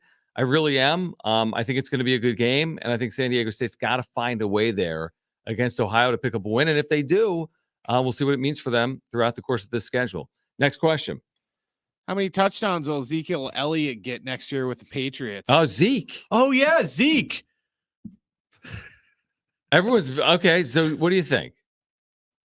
Zeke in New England. Should we break it down more at 5 o'clock too? How about we start our show with that as well? No, because we have Scott Miller at 5. Oh, that's right. 5:30. Want to break it down more at 5:30? Want to have an entire segment on Zeke Elliott? Maybe Scott wants to talk Zeke. He might. You could ask him. No one cares. So how many touchdowns? I don't. 7. That's way too high. 4. Who cares? That's way too high. I say 3. Yeah. Because he's kind of at this point he's old and tired, isn't he? Yeah, he's tired, but it'll be one of those deals where goal line situations they'll put it. All right. If you guys want to hear about Zeke Elliott, I want you to text 70470 right now. One person out there who wants to know about I Zeke think Elliott. there's people that do. 70470 started with team. Prove Jim wrong. Next question. Will the Padres' attendance suffer now that they're unlikely to reach the playoffs? Well, I mean, last night 38,000 is definitely suffering. That's real. That's not suffering. That's actually really good. Agreed. If this thing gets down to like the low 30s, like 30,000, 29,000, that's when if you're Peter Seidler, that's when the eyebrows officially get fully raised. I don't know if they're going to get to that point. I think they're going to live in the 35s to 40 range for the rest of the year. I don't think they're dipping below that. So if you want to call that suffering, then there you go. Yeah, I mean, your point is valid. I'm looking at the schedule, though. You're playing some opponents that don't have large fan bases to help you. I'll give you an example. Jim. Next Wednesday, the last game of this homestand, 110 against Miami, doesn't scream more than 30,000 to me. Speaking of Miami, they have a 3-0 lead. And they've been good over the Houston Astros as we speak. But I don't think they're going to have a big turnout for that one. Like, do you think a lot of No. Miami fans are making the trip? No, my point though is just if Miami wins tonight, the Giants play tonight. The Giants are a half game up. Okay, so if the Marlins win tonight and the Padres lose, the Padres will be 7.5 back. It's a great job of math by you, man. That's exactly how it works. If the team you're chasing wins and you lose, you do lose a game. Oh. But if you win and they lose, you gain a game. Oh. And if you both win or both lose, it stays the same. Oh. Math with Jim. By the way, here's another game that could be sub 30,000 fans. Wednesday, September 20th against the Rockies at 110. You know what I mean? So there's a couple of games in there that I'm a little fearful of potentially, but your point's valid. You got weekend game. They don't have a lot of home games left. I don't know what it is. 20? Well, this is the 10-game home. This is the longest homestand of the year, right? This is the 10. It's the longest. Yeah. They got 7 against the Giants and Phillies. They got 6 against the Rockies and Cardinals. Yeah, so there's 20-something home games left. The weekends will be very well attended. I just think there's a game or two in there where they might suffer. Well, and on the chat, Michael makes a great point. Like, I think tonight's a giveaway. Okay. I think you got Thursday is a giveaway. No, but that's like if you buy the giveaway ticket. There's a Kim bobblehead coming up. Yeah. I keep seeing that's them big. advertising on be Facebook. That's big. Well, the Thursday bobblehead is the Don and Mud bobblehead, the one that everybody wants. Is that for all fans, or is that one of those No, special that's ones? a special one, but the special tickets, I'm sure. I think they expanded special tickets for Okay. that outing because it's probably the number one outing Padres have made.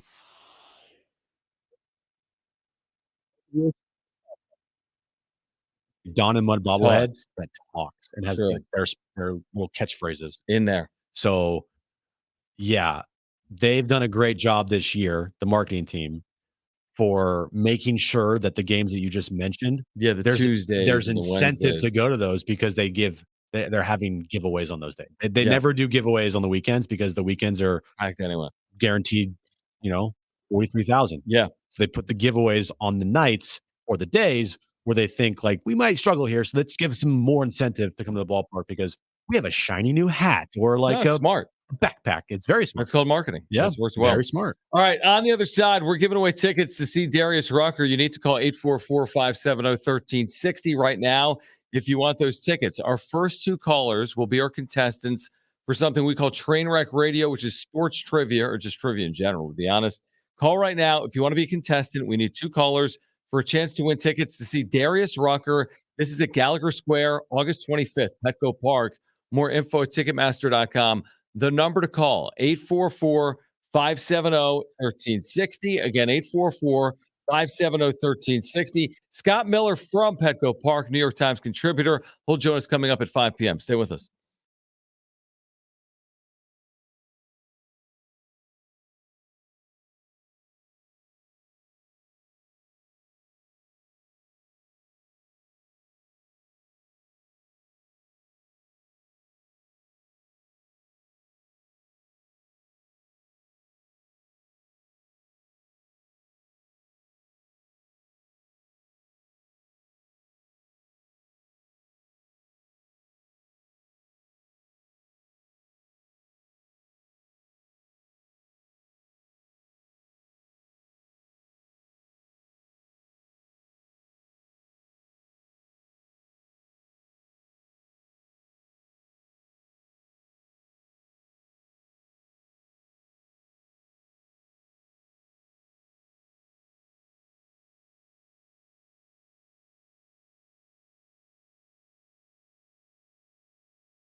All right, Scott Miller is at Petco Park. He will join us coming up at 5 p.m. We'll get his reaction to what's next, really, for the Padres. 6.5 back, 43 to play. What happens this offseason? Scott Miller, veteran writer, has covered the Padres for a long, long time. He will join us coming up at 5 p.m. Still ahead, by the way. We're going to give away Darius Rucker tickets in a moment. Then in the 5 o'clock hour, your chance to win a pair of tickets to see Duran Duran, North Island Credit Union Amphitheater, on August 22nd. You just heard the promo. We're going to be at Blind Burrow. Playoff push, baby. Playoff push continues Friday. Padres against the Diamondbacks. Correct. We'll be down there. Blind Burrow, great spot. That is the one constant this year that has push been. continues for a limited time only. Yeah, right. That is the one constant this year that's been absolutely amazing, and that has been the Blind Burrow and Fair Play. It's been great. It's been fun. Every week. Every single week. Never disappoints. Never disappoints you. Always delivers on all fronts, right? We see a bunch of you out there all the time. If you've shown up to Fair Play or you've shown up to Blind Burrow and you say hi to us, we appreciate you. We're going to be there for the rest of the year. We ain't going anywhere. But that's the only constant with this year is those two places that we've broadcasted from. It's crazy because a year ago we were at both of them during the postseason or leading up to the postseason, and it was so special. So fun. It was so cool, and Padres fans were so enthused. And here's the thing, they're still just as enthused. They just haven't had a reason really to be cheering. Yeah. And it's only August. I mean, to be in this spot in August, it's not September 28th. It's August 15th. It's incredible because, again, every single night there's 40,000 people there. And every single night we're talking about the same thing, this lack of consistency for whatever reason. So ask Scott Miller about it coming up in about 10 or so minutes. But right now, let's play.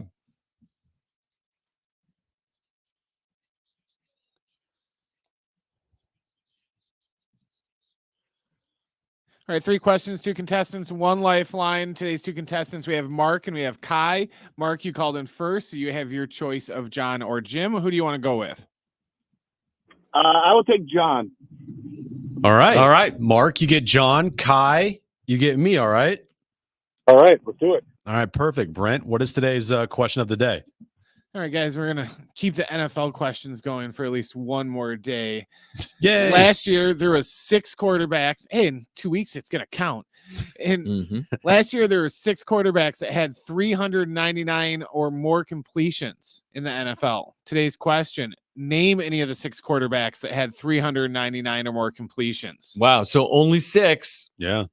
All right. Only 6. So there's no wiggle room here. Exactly. Kai, you are up first. What is your first guess? And you do have your lifeline if you choose to use it. Let's go with Patrick Mahomes. Patrick Mahomes. Good guess. On the list. On the list. That's a good one. Mark, you're up next. What's your second guess? You do have your lifeline or first guess, excuse me. And you do have your lifeline if you choose to use it. I will go Josh Allen. Josh Allen. On the list? No. Oh, Wow. Okay. Kai, you're up next. What is your second guess? You do have your lifeline if you choose to use it. You know, I'm drawing a blank. Let's go over the lifeline. Okay. I want to say Tom Brady, Then say it. but I don't. Wait, I do. Wait, yeah, he played last year. Yeah, Tom Brady. You take it? The GOAT. Let's do it. Look at you, Jim. Because I know he threw a lot last year. Why don't you That go team with like sucked. Trey Lance? He threw like 3 passes last year. Right. Mark, you need this to stay in the game. What's your second guess? You do have your lifeline still if you want to use it. I will go with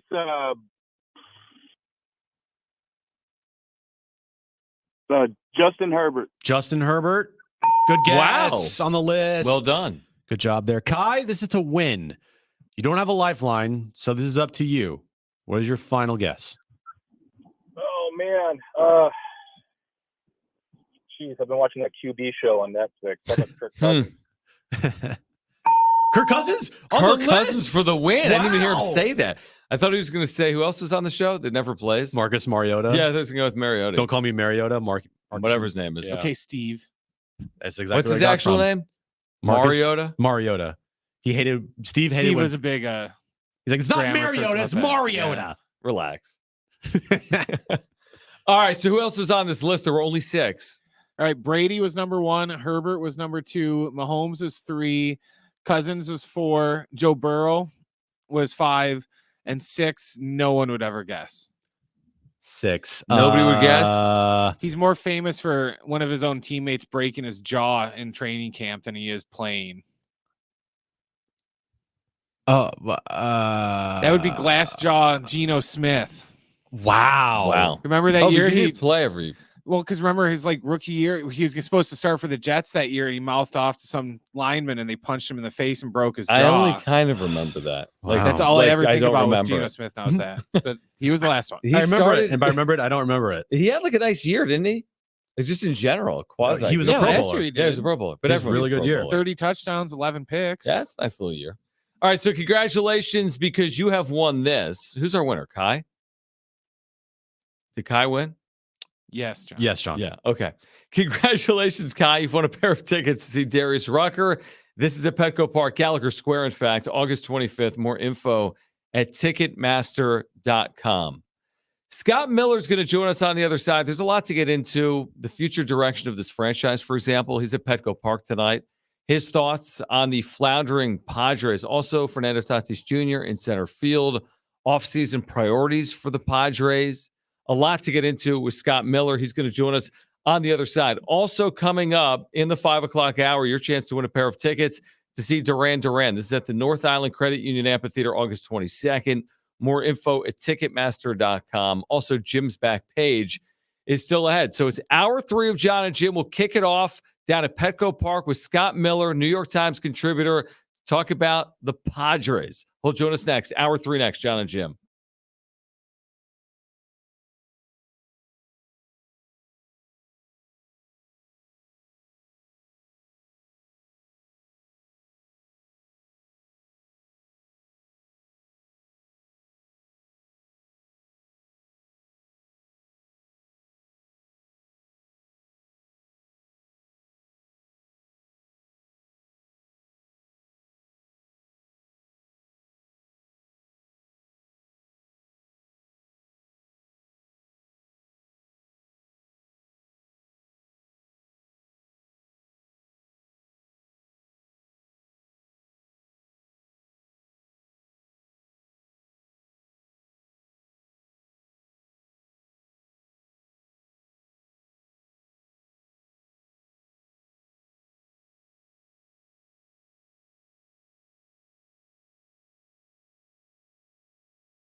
Final hour of John and Jim. Scott Miller, New York Times contributor, great writer, will join us coming up momentarily. Jim's back page is still ahead. We have Duran tickets to give away as well coming up this hour. So we will connect at some point, hopefully soon, with Scott Miller, who's at Petco Park, by the way. Game time is 6:40. It's game 2 between the Padres and the Orioles. Jim so astutely stated within the last hour that if the Marlins win and the Padres lose tonight, the Padres will, in fact, lose a game in the wild card standings. I like how you broke that down. Yeah, that was one of my better takes on the fly. So John. do you have an update there, since even though you've said the season's over, but you're scoreboard watching? So the Marlins are leading tonight. Is that accurate? They're up 4-2 on the Astros in the top of the 5th inning. Astros are threatening with runners on second and third and one out. All right. So I think maybe earlier in the week we're like, is it scoreboard watching season? Well, is it? Is there any reason to pay attention to the scoreboard if the Padres aren't winning? And if True, we're basically saying like they have no shot. Yeah, there's 43 games left, but there could be 43 million games with the way they're playing. You know, they're not playing well enough. Mm-hmm. And the days are coming off the calendar and they keep falling further behind. Have they been further than 6.5 back in the wild card chase? I think they have. I think they were 8 back at one point. Final wild card. 8 back. Isn't that crazy? They still haven't made up that much ground. Right. I know. Jeez. So we'll see if they can do that. Does Scott Miller have faith? We'll see if we can connect with him again at Petco Park. All right. Well, it's all good. We'll if we can't get him right now, maybe we'll try. Womp womp. At 5:30. He's probably talking to like someone more important than us. Yeah. Is that possible? No. Yeah, it's possible. It's possible. It is possible. It's possible. You know, we started the show, and we'll get into this with Scott if he's able to join us today. We started the show by saying, how do they spin this? Mm-hmm. How do they message this? Right. Like, oftentimes companies they spend a lot of money on public relations. Okay. Public relations is critically important to the success or failure of an organization. There's many that do believe that. So this is PR, not necessarily 101. It might be like PR like 501. This will not be easy to communicate effectively with your fan base, depending on what they do at the end of the year. If AJ Preller stays, how do you spin it? And by the way, I think AJ Preller's staying. You think AJ Preller's staying. And I'm not advocating right now for him to go. I'm just saying, what do you say if you're Peter Seidler, when you go on radio, when you are quoted in the Union Tribune? What are you saying to justify what's happened here? That's a great question. You think he takes a deep breath like that before his first answer? Because I don't think the fan base is going to accept anything other than like we're making wholesale changes here. I think the wholesale change is what fans want to hear. They don't want to hear any sugarcoating, or they don't want to hear any excuses about this season and talking about bad luck. And if a couple pitches went their way, the season would have been different. Like, no one wants to hear that. Nobody wants to hear about bad luck or a couple pitches going our way. And hey, we were positioned. We just, got unlucky. No one wants to hear that crap. Mm-hmm. They want to hear straight up, we failed. This was a disaster. This is on everybody. And honestly, if it's Peter talking, they want to hear we are making changes. That's what I think people want to hear from Peter's side. So people want the heads will roll. Not the heads will. Well, this will be a heads will roll situation, but it won't be. It should be, but it won't be, because Preller has 30 lives. He's already used up 9 of them. Guess what? He's got another 9, another 9 after that, another 9 after that. Peter Seidler, if you look at his quotes this year, I mean, you really think that Peter Seidler is going to make a move? He has preached continuity, and he has preached that he wants to have people in this organization for a long time. He doesn't want to continue to flip over the organization. He doesn't want to flip over GMs. He wants to keep Preller here for a long time. All right, we have Scott Miller with us right now from the New York Times, and we appreciate Scott's time as always. Scott is at Petco Park. Scott follows this as closely as we all do. Great veteran columnist, writer, right now contributing with the New York Times, and joining us again, John and Jim, the all-new San Diego Sports 760. So, Scott, how do you see the position that they are in right now in terms of accountability? How did we get here? 56 and 63, and just kind of seemingly out of it in August. It's just incredible to think about. Well, two things. One, I'm going to start with this, and I don't mean to be positive here because there's not much positive. I am going to say they're not out of it yet. Obviously, as Yogi Berra would say, it's getting late early, and they've not exactly covered themselves in glory. But, you know, it's the wild card, and there's still 3 spots. If they win 10 out of 13 or 8 out of 10, all of a sudden they're going to be back. You know, they can be back in it. So I know it's, you know, I'm not saying that's going to happen because God knows this team has not shown any spark or spunk or any hint that they're capable of winning that often. But I just go back. Stranger things have happened. I mean, you know, 2 years, what was it, 2 years ago? Or I think it was that, or 3 years ago, St. Louis in the wild card race looked like they were out of it. They won 17 in a row in September, shocked everybody and got a wild card spot. Again, not predicting that will happen at all. I just want to make that point that, you know, 6 games back with 4 teams ahead of them. If they have 2 good weeks, they're back in it. Now, that said, are they capable of this? They haven't shown it so far. I'm at a loss like everybody else. I mean, they ought to be way better than they are.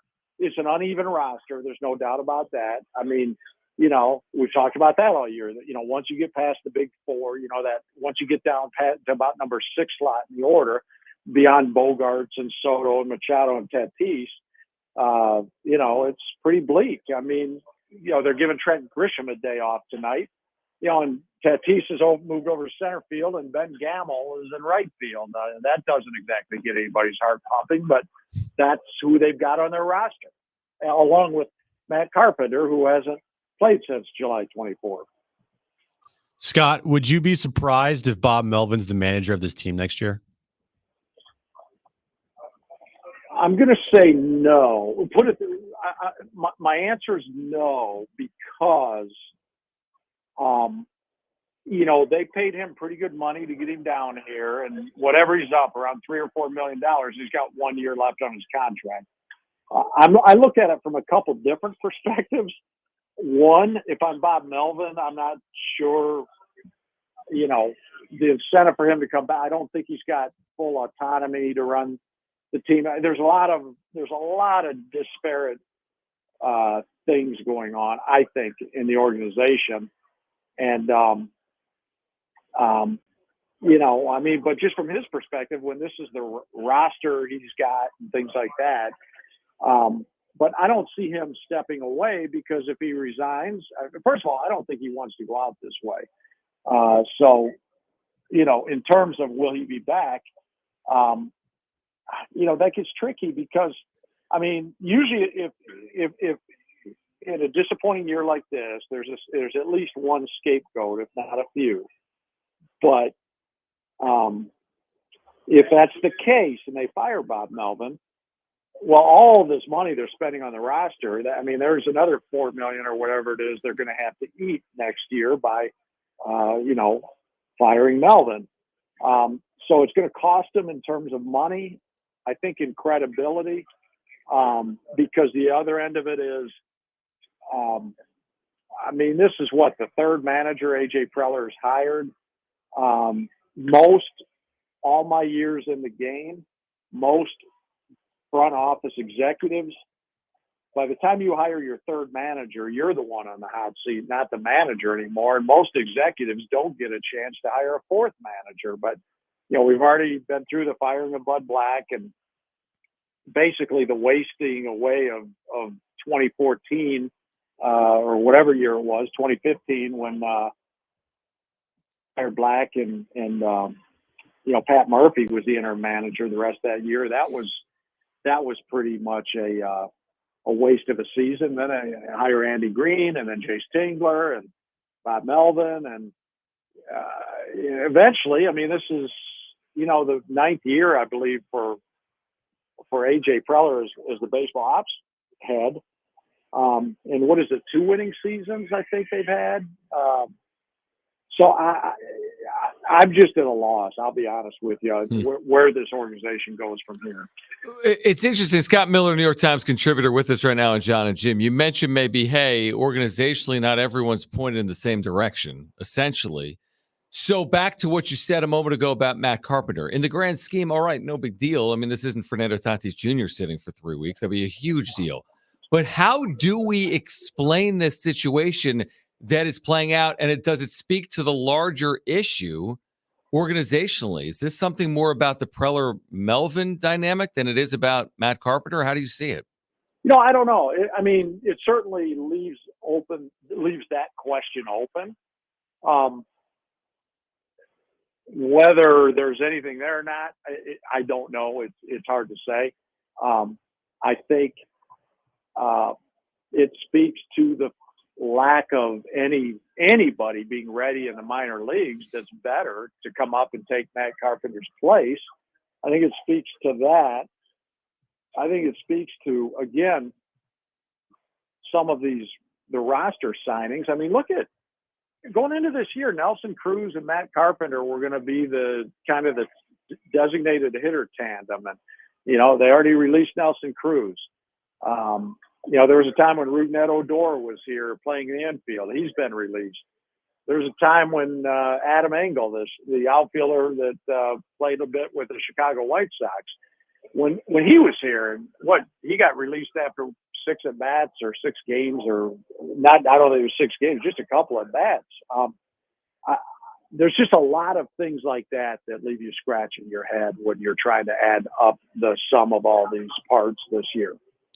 And Scott, yesterday there was a report by one of your colleagues, Bob Nightingale, about if the Padres miss the postseason, Ryan Flaherty could be a strong candidate to replace Bob Melvin. What do you make of that, especially with, Ryan Flaherty's on this coaching staff right now, and you see these reports come out during the season? I mean, what do you make of those? Yeah. There's always going to be gossip around baseball teams, especially losing baseball teams.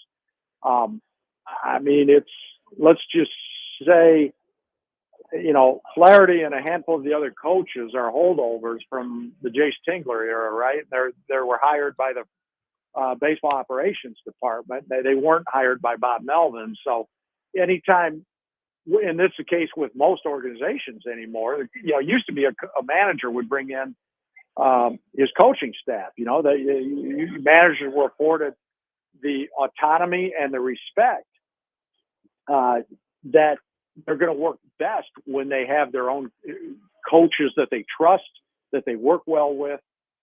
When they're surrounded by those guys. Well, somewhere along the line, last few years, basically in the Moneyball era, we've got to a point where baseball operations fills out the coaching staff. That's not the domain of the manager anymore. I think, if I'm not mistaken, Bob Melvin was allowed to bring Ryan Christensen with him from Oakland. He was on his Oakland staff, but the rest of the coaches were all here. So you're going to get reports like that, speculation that maybe there's a favored son in the front office that's, going to replace the current manager. I don't know on specifically here in San Diego whether that has any legs at all.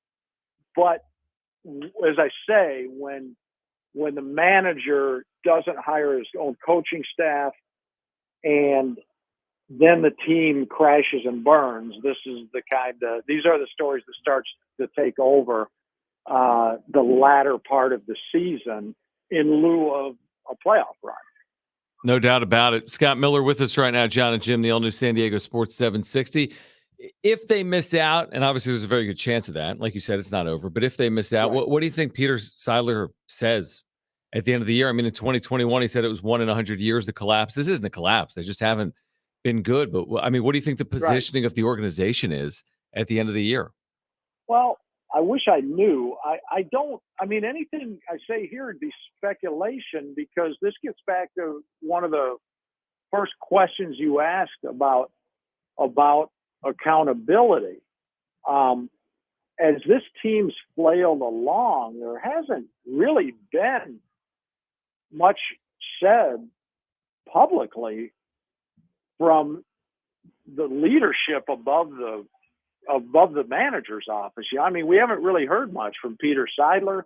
We haven't heard much from AJ Preller. I mean, he's media shy anyway. He doesn't like to be out front, but some of this comes back to your word you used, accountability. I remember, again, not to date myself, and I certainly don't mean to sound like some grumpy old guy, because I'm honestly not. But you go back to the Kevin Towers era with the Padres. I mean, during seasons like this, and it wasn't just Kevin Towers, there was other general managers of that era. They would take charge. They let the manager do his job, but they also were around and accountable for the team they built, the roster they built. I remember, Kevin Towers a couple times went in the clubhouse and chewed out the players himself. And other times he spoke to the media and he took the heat and said, look, I haven't done a good job building this team. Whatever the explanation would be, I've come out up short in the bullpen, and we need to get this fixed. And that starts with me. Whatever he said, there was something said. Now the current state of baseball is so much more corporate, where, one guy isn't going to, doesn't seem to want to step out and take charge. Everybody kind of hides behind that curtain like the Wizard of Oz. And, I don't know what ownership may say or what baseball operations may say, but there's not much said. I think right before the All-Star break, Peter Seidler, if I remember correctly, spoke with the San Diego Union Tribune. That's the one time we've heard from him right before the All-Star game. Kevin Acee wrote in the Union Tribune. He visited with Seidler and in Cincinnati, I think it was. Yeah. And and that's when Peter said he kind of gave his vote of confidence. I still believe in everybody, and I believe in this team, but things haven't gotten better since then, and we haven't heard much from anybody since then. And final one for me, Scott, what do you make of the theory that there's too many big egos in the room that don't mesh well together, and that is a big reason why this team is where they're at today? Well, I think that makes sense. I think when you go out and buy a team, there's examples in history where it doesn't work because of what you're suggesting, that different egos and different parts don't fit. The best, you look at some recent examples, say, take that when the Cubs won the 2016 World Series, they had a lot of players they brought up through their farm system that they had drafted and developed or traded for. Anthony Rizzo was in San Diego after Boston, and the Cubs acquired a young minor league Anthony Rizzo from San Diego. But, Rizzo and Chris Bryant and Javier Baez, guys like that they brought through the minors. When Kansas City won in 2014, they lost the World Series in 14, won in 15, but they played in back-to-back World Series. They had that group that came up through the minor leagues together: Eric Hosmer, Mike Moustakas, Alex Gordon, James Shields, guys that came out, or Shields they got from Tampa Bay. But, the nucleus of that clubhouse, they had come up together, been developed together, played together in the minor leagues. That's one reason when the Padres signed Eric Hosmer, they brought him along for his leadership skills. And partly because he was part of that young core group in Kansas City, and they thought he could translate that to some of that leadership to the young players in San Diego. But anyway, you look at the Royals, you look at the Cubs, you look at some of the Dodgers teams that have been so successful, minor leaguers continuing to be drafted, developed, and brought to majors that produce, guys like, Cody Bellinger, Corey Seager before he left as a free agent.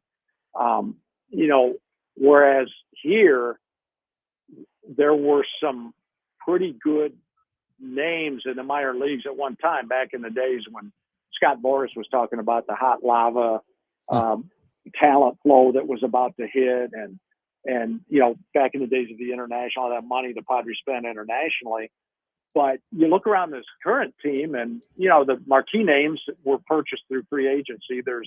There hasn't been any young pitching to speak of, or young position players that have been developed by this organization. And I think you get to a season like this and you're like, back to your question. Well, What about the do the egos fit together? Well, they haven't shown us really that they are fitting well together. I mean, so from that perspective, it's hard to look at the team and say, oh yeah, everybody fits together. I mean, the vibe in the clubhouse is tough to read because, the media is not for all the access we get.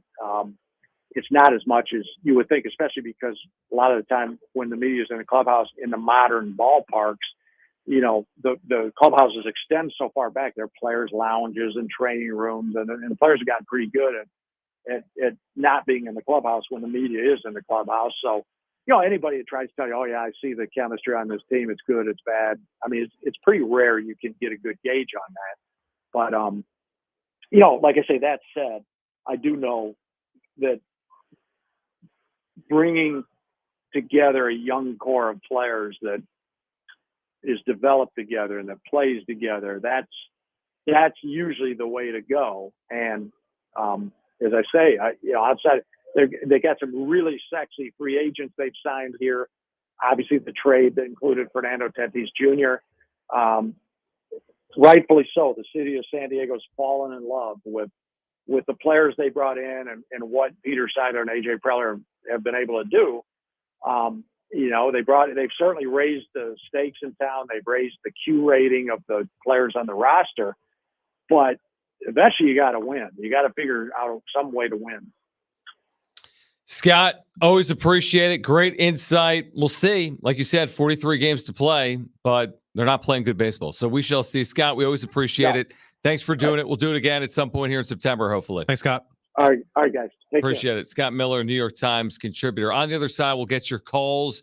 Stay where you are. We'll react to some of that. Also, still ahead, your chance to win tickets to see Duran Duran. Also, Jim's back page. Hour 3, John and Jim. Stay with us.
Let me look.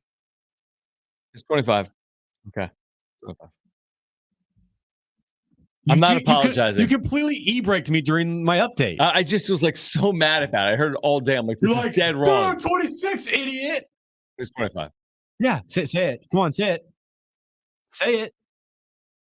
I may have not been right. Everybody watching the stream right now, Yeah. this is what I'm doing to John.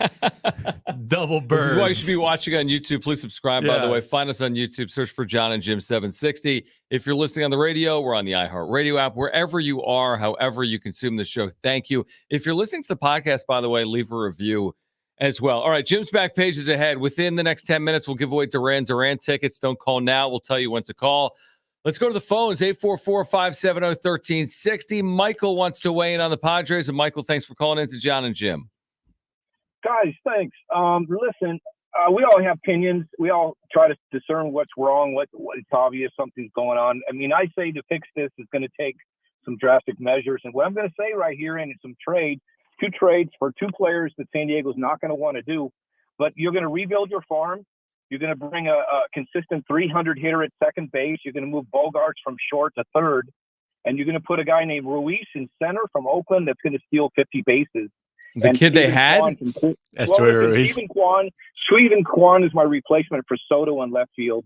Cronenworth, Garcia, and Soto goes to Miami with Dixon and Grissom for a rise. This is amazing. Now that's an opinion, but I'd like to have a contact hitter that's going to be consistent at the top of the lineup that the Padres have no speed. Wait, hold on.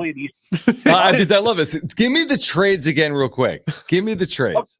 Okay, I got Soto, Cronenworth, Luis Garcia, Grissom in center, and Dixon to Miami for Luis Ariz and Luzardo. So you're getting starting pitching, and you're getting a contact hitter that's going to lead off for the Padres who need speed at the top of the lineup. Then you've got Tatis. And then you've got, so the other trade is Manny to Baltimore. Now you're getting starting pitching. You're getting not only a guy from in center field from Oakland who's going to steal 50 bases for you, more speed. Baseball's defense, football's defense, baseball's pitching. So you've got to have pitching and defense and speed. And the problem with the Padres, why they failed and blew up the train wreck this embarrassment tour of 2023 is because they cannot manufacture a run. Okay, hold on. They can't run. This is one of my favorite calls ever. A couple of things. Their defense, but here's the thing, Michael. I appreciate your opinion. I really do. Their defense is good. No, the defense is fine. They're talking pitching about speed and manufacturing runs. I don't think Miami's trading Luis Ariz for Juan Soto's final year of his deal. I get it. I'm just trying to make some creativity to get Stephen Kwan from Cleveland. I'd like to have the Ruiz from Oakland in center field to replace Grissom and a second baseman and move Bogarts to third. And Manny and his attitude with Soto that don't get along, then you got to bust these two up. Let's trade one. It's like a fam, like a father. Look, you're both problematic. You're both going. Okay, so you both get out of here, rebuild the farm, retool, and do it. Wait, so Machado was part of which deal? The Stephen Kwan deal? Was he I'm talking about Manny going to Baltimore for starting pitching. And I'm talking about moving the other pieces on your bench. You need speed on the bench. You're done with Carpenter. So pretty much trade the whole team. Okay, Michael, honestly, I want you to talk for the entire segment because I'm enjoying it. I know. So, okay. I know. But hold on. Why is Estuary Ruiz coming back? Because he can run? They realized they made a mistake, so they want him back. Machado is going to Baltimore for starting pitching. Their starting pitching is not very good.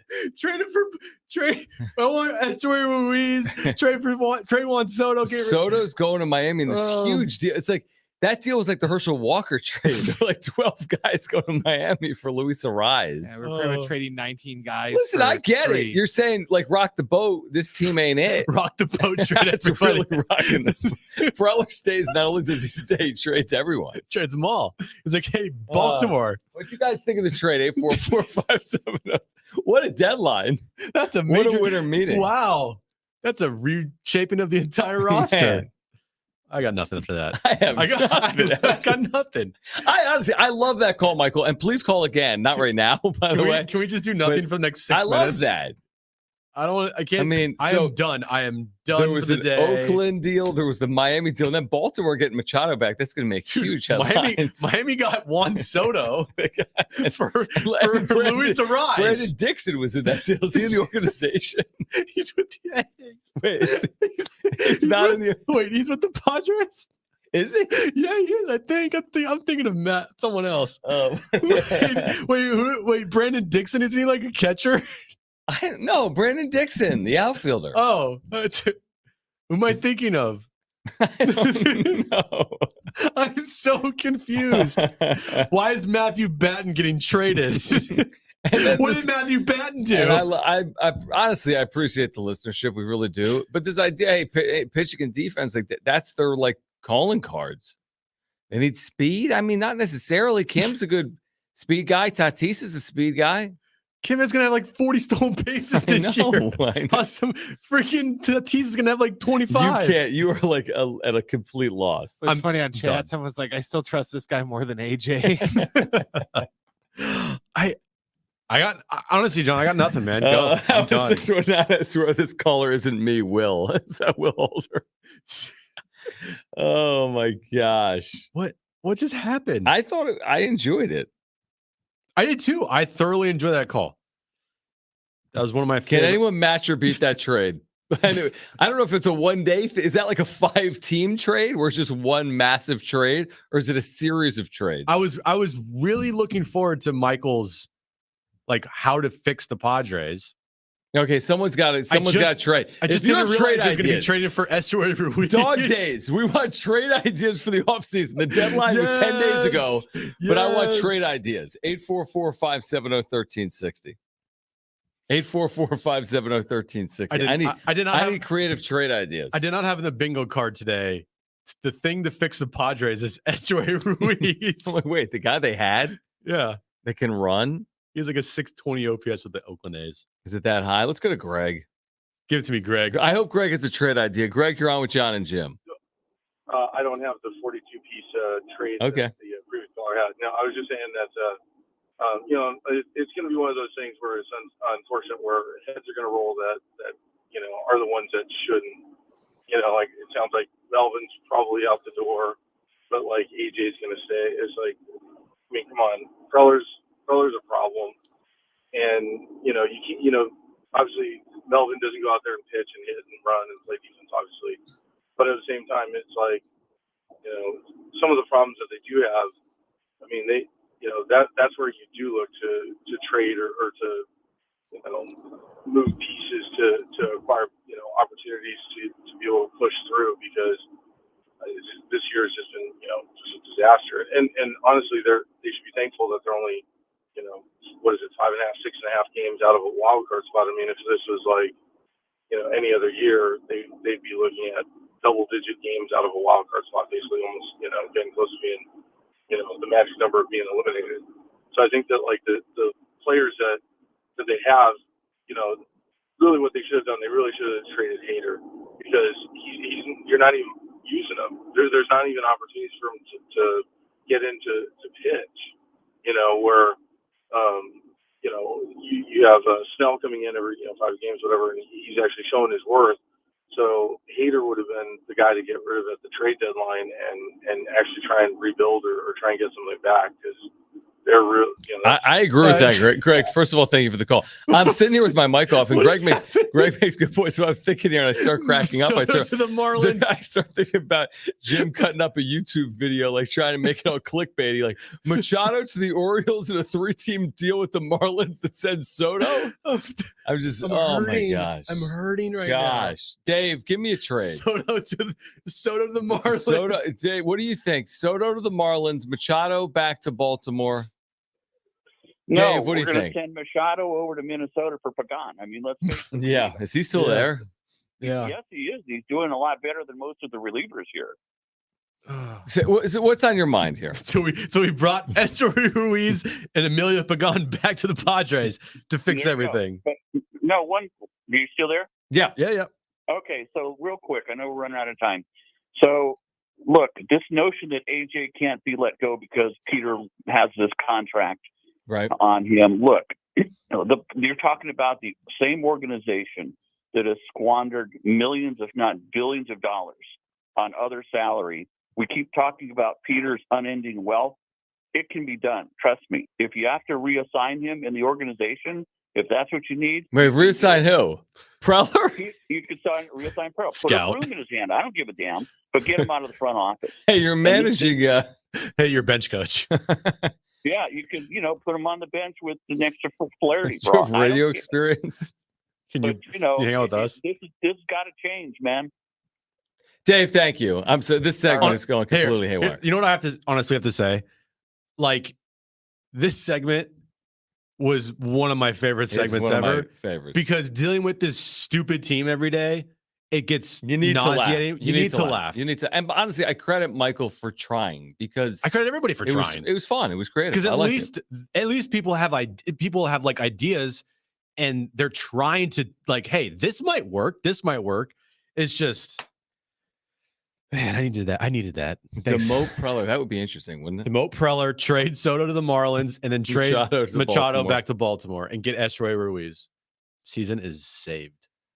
844-570-1360. Who wants to see Duran at the North Island Credit Union Amphitheater August 22nd? 844-570-1360. Caller 4. What just happened? They are yours. Let's trade Duran Right. to Baltimore for another shortstop. 844-570-1360. 2 free tickets to see Duran North Island Credit Union Amphitheater August 22nd. More info at Ticketmaster.com. Caller 4. They are yours. 844-570-1360. Jim's back page. Can he top that next?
That was fun.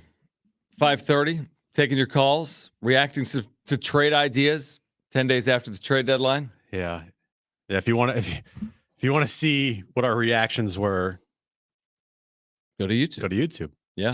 And man, that was fun. I needed that. I know. I needed a laugh. I needed a laugh too. Not like we don't laugh the Padres, but like, No, I like the idea. Like, hey, let's just get creative. Let's get We this talk gets the so same creative. thing every Like, day. hey, I'm on LSD. Let's see what happens. No, I don't know if we got that creative. It was pretty creative. It was creative though. It's a very creative call. Back with you tomorrow, by the And way, segment. 3 p.m. We'll be at the Blind Burrow on Friday, getting you ready for Padres and Diamondbacks game 2 of a 4-game series. All right, let's get to this.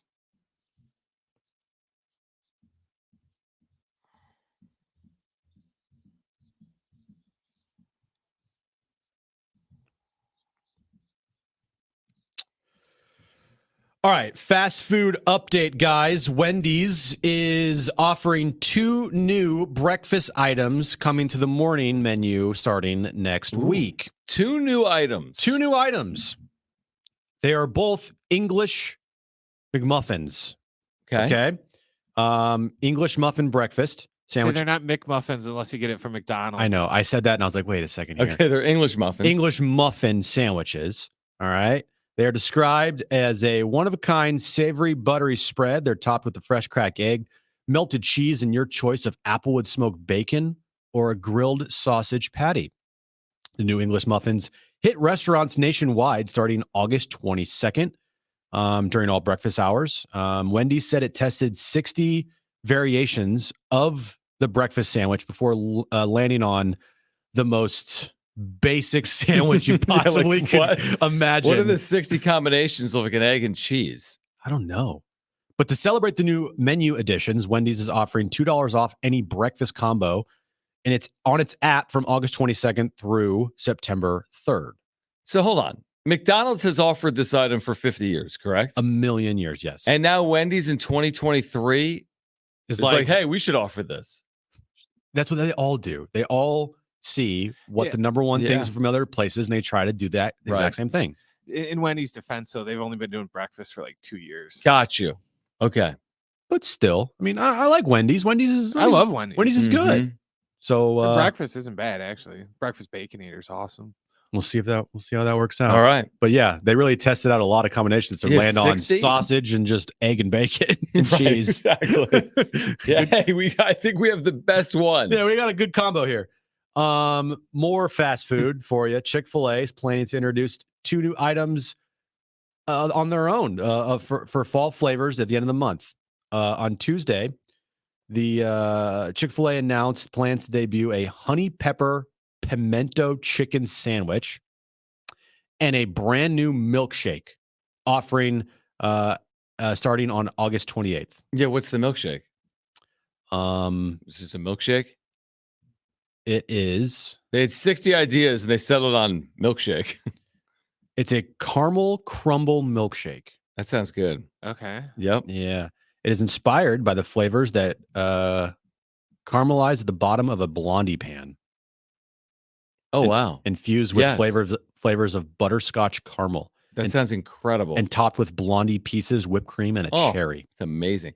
But the chicken thing, it's like, if I'm going there, I'm not like, man, I wish you had the other chicken sandwich. I feel like if you're going there, you're fine with the chicken sandwich they're offering. So, yeah, of course. The regular chicken sandwich Chick-fil-A, it's a classic. You've never eaten it, but it's still really, really good. I did before I turned vegetarian. The new Chick-fil-A sandwich features breaded chicken topped with pimento cheese, pickle jalapeno peppers, and a drizzle of honey. Okay. Will you get that, Sean? No, because I'm a vegan or vegetarian. Brent, would you get that? Yeah. Yeah, sure. Well, pimento is not like my favorite cheese, but I usually don't even get cheese when I go to Chick-fil-A. And finally, you can ring in the new year, John, at one of San Diego's biggest music festivals that announced that will be taking over Petco Park on that holiday weekend. What is that? December 31st. No, I know when January New Year's 1st. is. New Year's is, but like, what's the festival? It is it's hosted by the organizers of Crossed. So they're going to put on a New Year's special with promoting multiple DJs. They're going to have bands there. More info to come. But if you want to spend your New Year's Eve at Petco Park for a music festival, there you go. Get ready. It's coming. All right. Good job with the back page. That was very good. We are back tomorrow, 3 p.m., San Diego Sports 760, iHeartRadio app, YouTube. If you're listening to us on podcasts, please leave a review, iHeartRadio app, iTunes, TuneIn Radio, Spotify. Follow us on social media at John and Jim, JONANDJIM. Back tomorrow at 3 for Brent and Jim. I'm John. Keep it right here. It's the all-new San Diego Sports 760. Okay.